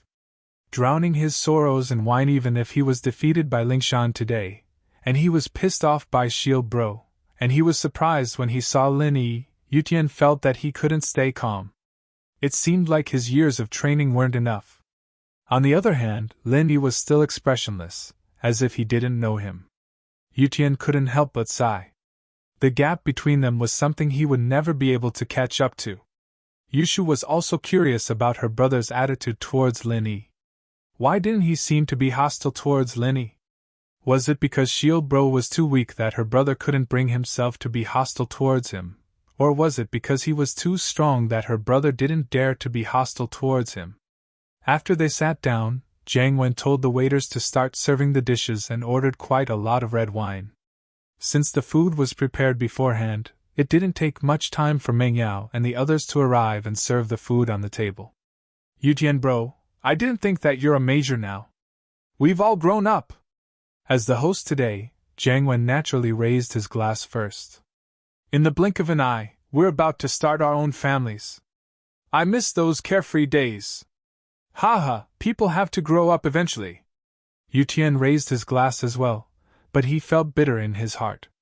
If it wasn't for Lingshan, he wouldn't have walked the path of righteousness, right? Would he still be as spoiled as before?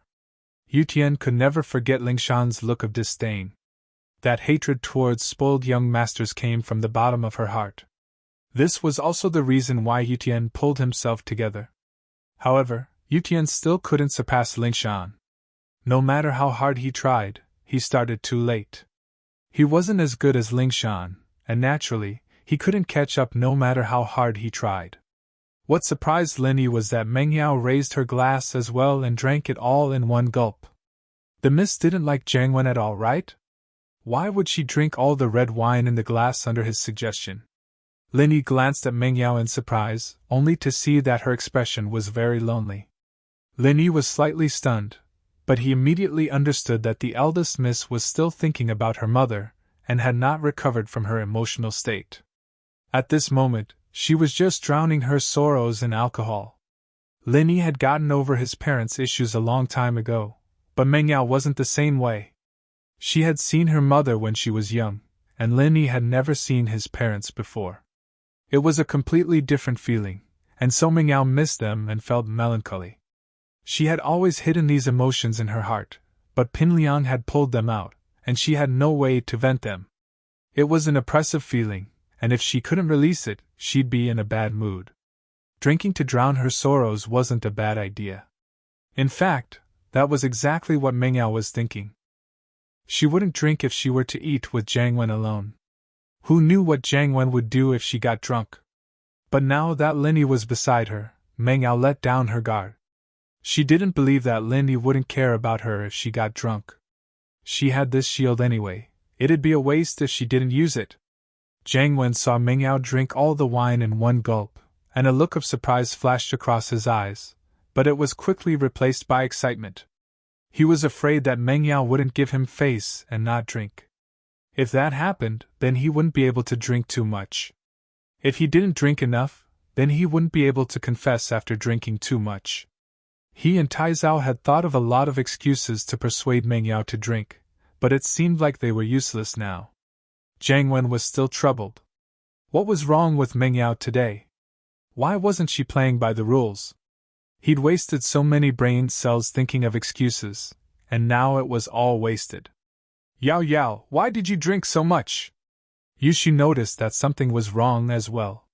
Nothing, I just wanted to drink, Meng Yao said faintly, not admitting the unhappiness in her heart. Oh, then can I drink as well? Yushu bit her lips, looking at the red wine in her glass with greedy eyes. She didn't drink normally, because she didn't have much contact with things like this at home. Meng Yao didn't let her drink normally, and she'd thought about it a couple of times, but Meng Yao always rejected her. She didn't think that Meng Yao would take the initiative to drink today. Sure, but not too much. Meng Yao nodded after some hesitation. Oh. Yushu picked up her glass of red wine. She didn't drink when they raised their glasses earlier, and now that no one raised their glasses, she started enjoying the wine. Fortunately, everyone here was used to Yushu's personality, and no one said anything. It's sweet and sour, it looks pretty good. Yushu took a sip and drank the whole glass in one gulp. It wasn't a top-grade red wine, but it was Jiang Wen's treat, and it wouldn't be cheap. Drink more if it tastes good. Jiang Wen was afraid that they wouldn't drink, so he filled his glass and raised it again. Cheers, Shu Yao Yao, I wish you two eternal beauty and youth. Yushu didn't give Jiang Wen any face at all.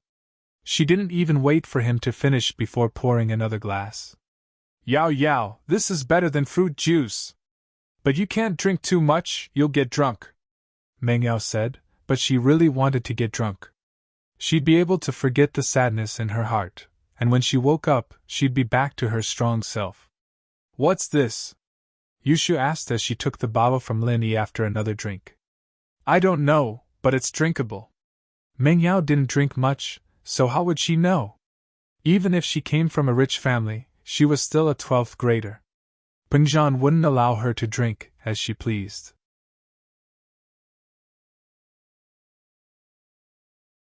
Chapter 626. More bottles? Haha, 09 Lafite tastes pretty much the same as the 82 Lafite, and so it's one of the best-selling years in the market. The price is fair, and the taste is pure, Taizao added. Oh, looks like Jiangwen bro's not bad, treating us to a world-famous wine. Yushu nodded and turned to Meng Yao happily. Right, Yao Yao sis? Jiangwen felt really good after hearing Yushu's words. Yushu, oh Yushu, you've never done anything good for me all these years, and now you're finally saying something fair for me. You're too awesome. Haha, it's nothing. As long as Yao Yao and Shu are happy, a few bottles are nothing, Jiangwen said faintly with a wave of his hand. Yeah, but what does that 82 Lafite taste like? Yao Yao sis, do you want some? Yushu turned to Meng Yao.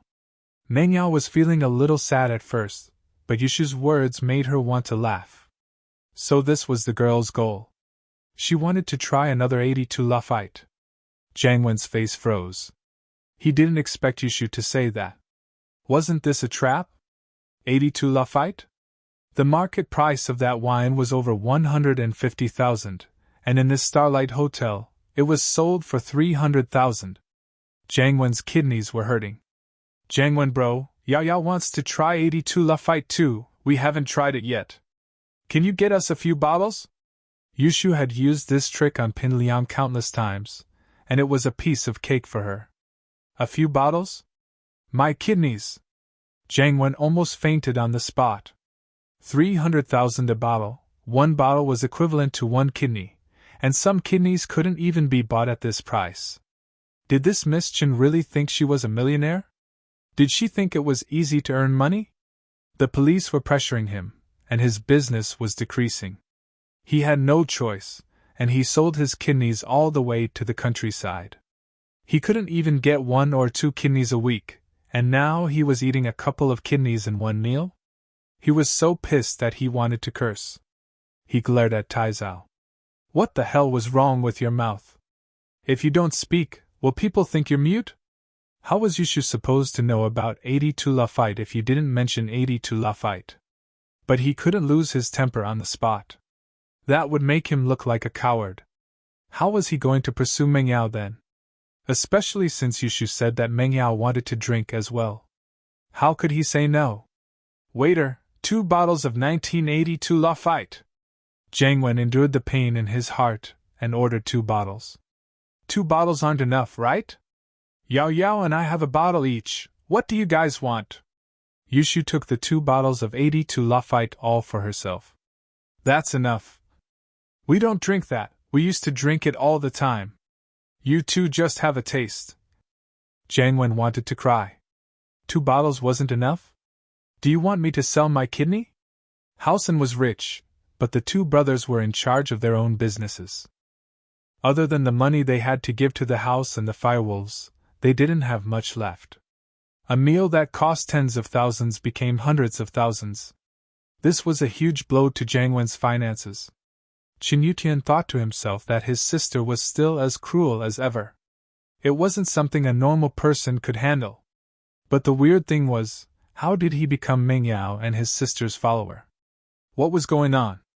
With his strength, he could protect any big shot, but why did he have to protect 2 little girls?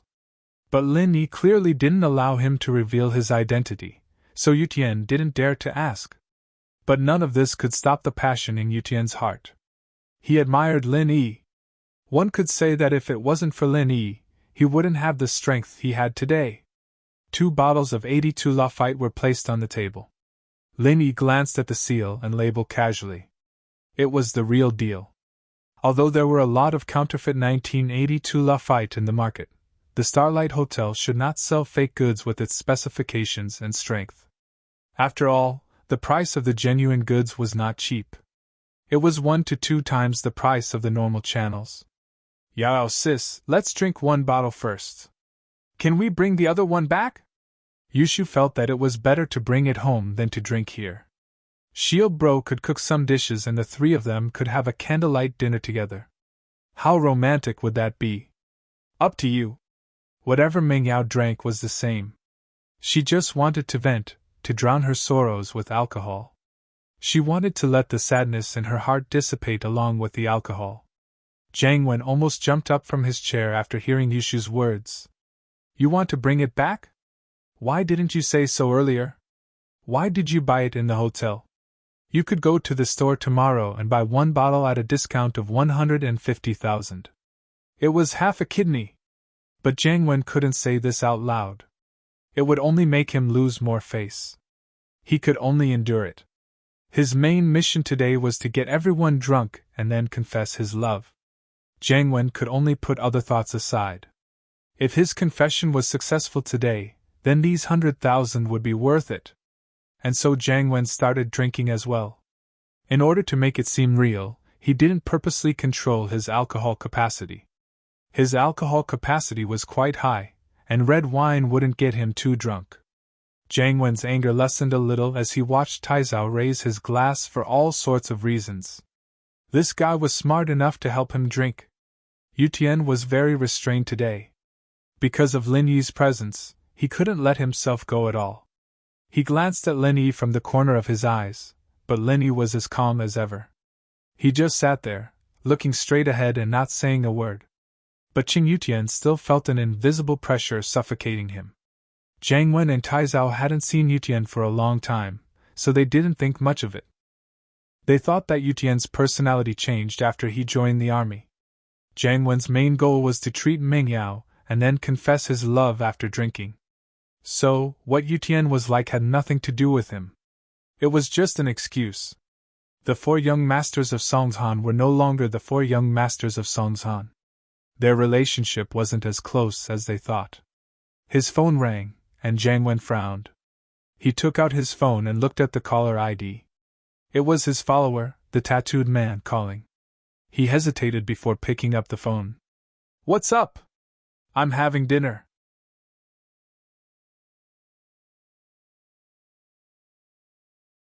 Chapter 627. Tipping off. Wait. Jiang Wen couldn't even tell Taizao what he'd done, so he couldn't say it in the room. He stood up and said to the people in the room, I'm going to take a call, everyone drink first. With that, he got up and left the room. Lin Yi's hearing was amazing, but he couldn't hear what Jiang Wen was saying. He could only vaguely make out the word, police. He'd been paying attention to Jiang Wen in the first place, and his instincts told him that there was something wrong with this call. After Jiang Wen left, Lin Yi stood up as well. I'm going to the washroom. Taizao didn't know that Jiang Wen's phone was behind his back, and he thought that Jiang Wen was trying to maintain his gentlemanly image in front of Meng Yao because it was impolite to make a call in the room. He didn't even look at Lin Yi when he left the room. As far as he was concerned, Lin Yi was just a small bodyguard, not worth mentioning. He was only being polite to Lin Yi so that he could help Jiang Wen pursue Meng Yao. Lin Yi broke Master Bing's legs, and even tore down Master Bing's skyscraper. Taizao was there with Jiang Wen at Master Bing's completion ceremony, and he couldn't believe it. How was Lin Yi still alive? After offending Master Bing, would he still be able to leisurely eat with Meng Yao and Yushu? Didn't Master Bing take revenge? But as weird as it was, Jiang Wen only smiled faintly when he told Taizao about it, not explaining anything. Taizao didn't know, but Jiang Wen did. Sihua had revealed that 2 of his golden class masters had died under Lin Yi's hands. Lin Yi wasn't a normal person, was he? If he were just a normal bodyguard, why would Jiang Wen pay him back? He'd suffered a few times in Jiang Wen's hands, and he'd still call him brother? Was there something wrong with his head?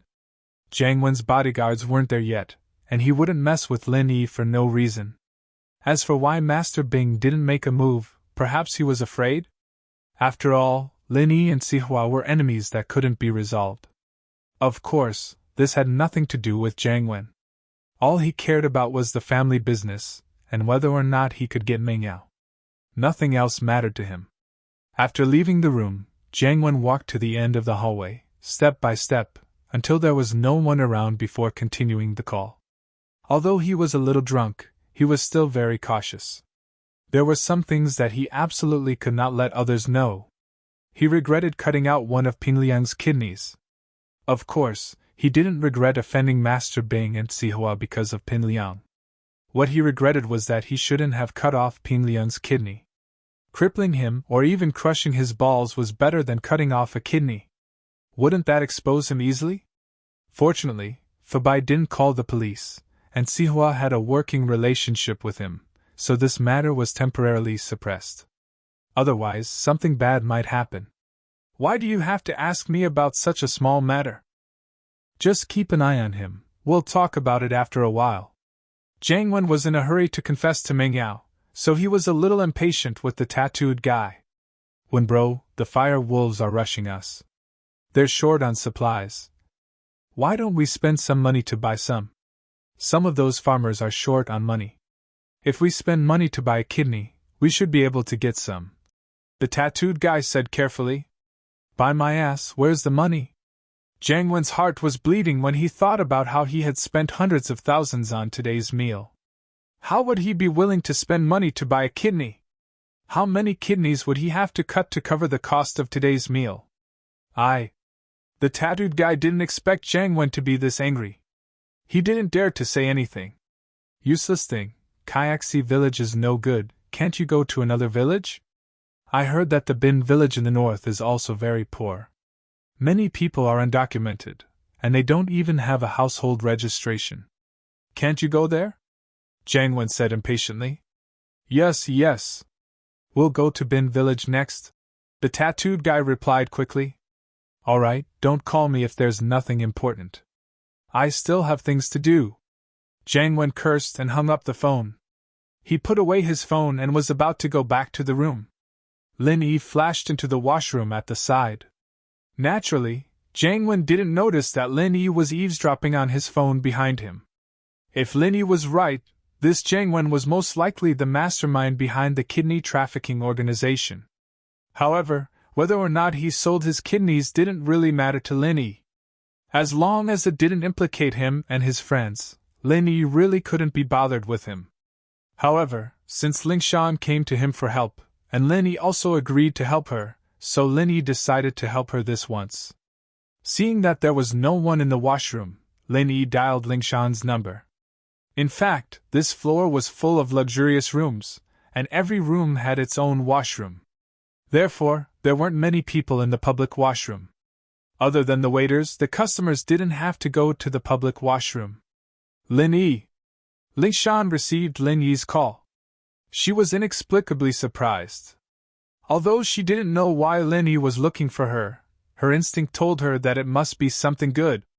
There's a Bin village in the north of the city. You can pay attention to it. Lin Yi didn't waste any time and directly told Ling Shan the news he heard from Jiang Wen. Bin village? Ling Shan was stunned, but she immediately understood what Lin Yi meant. Could it be that it was the next target of the kidney trafficking organization? Ling Shan was excited. Although she was curious how Lin Yi got the news, she was smart enough not to ask. Ling Shan had seen Lin Yi's uniqueness firsthand, and as an obedient and lovable Miss Brain Dead, she knew that Lin Yi wouldn't like it if she kept asking him questions all the time. All right, I still have something to do. I'll hang up first. Lin Yi heard faint footsteps coming from the corridor, and quickly said to Ling Shan. Thanks, Miss Brain Dead will treat you to a meal next time. You've really helped her a lot. Ling Shan said in a cute and gentle tone. Lin Yi didn't reply and directly hung up. Looking at the end of the call, Ling Shan gritted her teeth in anger. Since when did she have to lower herself like this? This Lin Yi didn't even care about her. However, Ling Shan was disappointed again. Who asked her to ask Lin Yi for help? Forget it. She'll just treat it as a couple acting coquettishly. Luckily there's no third person who knows. Ling Shan comforted herself.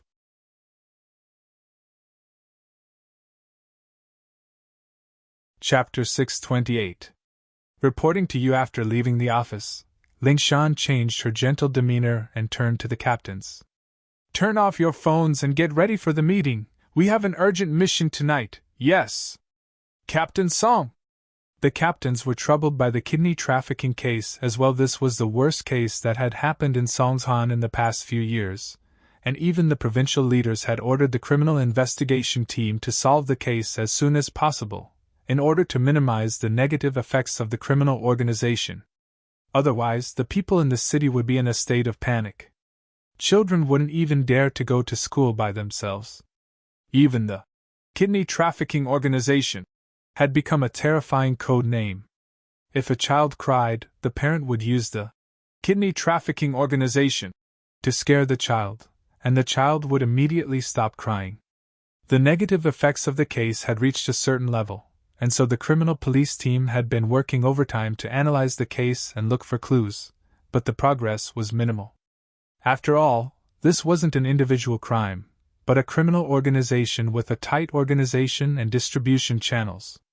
A criminal organization like this was the hardest to find evidence and clues, because they would only make their move when they were looking for a kidney source, and after that, they would perform the surgery in their own territory to remove the kidney, and then have their own distribution channels to sell the kidney. During this time, they wouldn't contact a third party, and so there were no traces to follow.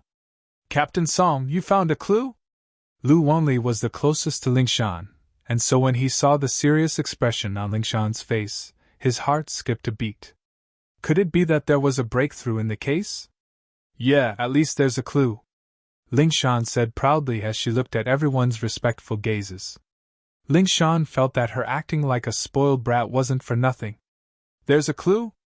Everyone had a vague guess, but they weren't sure. After all, the case was too complicated. They admired and looked forward to Lingshan, but to say that Lingshan had found a clue just by staying in the office for a while was a little too unbelievable. After all, Lingshan was still at her wits' end during the meeting in the afternoon, and was scolded by the leaders. If it wasn't for Huijuan, the entire criminal investigation team would have been scolded. I received a tip-off and found out the next location of the criminal group. Lingshan wouldn't reveal the exact location before the action. These men were all trained by Huijuan and could be trusted, but it was better to be safe than sorry. Who knew how long it'd take for them to get their hands on the information? Next, we'll talk about the plan. Let's brainstorm, everyone. If we arrest them directly, it might be the same as last time. They are all small fries and won't be of any help to the case. Everyone nodded after listening and began to express their opinions on the operation plan. Not long after Lin Yi hung up the phone, he heard the footsteps at the door getting closer and closer. The person was obviously coming to the bathroom. Lin Yi was a little puzzled. Who would want to go to the washroom? He thought it was a waiter, but the person who came made Lin Yi slightly stunned. It was Qin Yutian. Lin Yi smiled bitterly. He knew that Qin Yutian was here for him, or else he wouldn't come to the public washroom. Sir, Special Training Team 0197 reporting for duty. Qin Yutian stood up straight and solemnly saluted to Lin Yi. His words were crisp and clean. Ha! Lin Yi smiled faintly but didn't reply. He shrugged. I'm just a follower, not your instructor. Lin Yi didn't return the salute, which meant that Lin Yi had abandoned his previous identity. Qin Yutian's salute was wasted. His expression froze, but he didn't show any disrespect. Sir, after you left, I heard that you went on a special mission. How come? I came back a long time ago. Lin Yi's tone was still indifferent. I've said it before, I'm not your instructor now. I'm Ming Yao's follower, and of course, your sister's follower too. She calls me Shield Bro. You can call me that too, or if you're older than me, you can call me Shield Bro or Lin Yi. Lin Yi. So the instructor's name is Lin Yi. Today was the first time Qin Yutian heard Lin Yi's real name. In the special training team, Lin Yi's code name was Eagle, and all the members called Lin Yi Instructor or Instructor Eagle. Alright, I should go back. Lin Yi didn't want to talk about the past, so he waved his hand and left the washroom. How did the instructor become my sister's follower? Qin Yutian couldn't understand this logic, but he couldn't do anything if Lin Yi didn't want to talk about it. He dreamed of meeting the instructor again one day and asking him to teach him a thing or two, but now that he met Lin Yi didn't want to talk about his previous identity. Qin Yutian couldn't bring up his request. Lin Yi went back to the room, and Zhang Wen continued to drink as usual. He didn't say anything when Lin Yi came in, because he didn't expect Lin Yi to tip Lingshan off. Let's play something fun after drinking, shall we? What's the point of just drinking? Taiza said. What do you guys say? He really was a little drunk. He didn't control his alcohol tolerance, so he was in a daze right now. But it was also because of this that it was more realistic, and people couldn't see through it. Otherwise, with Meng Yao's intelligence, she would definitely see through it and think that it was an act. What do we play? What do you think? Jiang Wen looked at Meng Yao and Yishu. Do you guys have any suggestions? It's fun. I love playing. Yishu agreed with both hands. It was so boring to drink, and she would drag Yao Yao back home if they kept drinking. Meng Yao didn't say anything, nor did she refute. To be honest, she didn't want to play with Jiang Wen and Tai Zhao, but she remembered that Shu and Lin Yu were here, and Shu wanted to play, so she decided to play. I think, why don't we play Truth or Dare? Tai Zhao said, and Qin Yutian came back to the room. Tai Zhao heard him and said, Yutian bro, let's play together? We used to play a lot, do you remember when you chose Dare to kiss Ling Shan and got beaten up? Ha! You're tuning into the Phoenix Knights YouTube channel. Don't forget to subscribe and join us on this journey to catch the most captivating stories.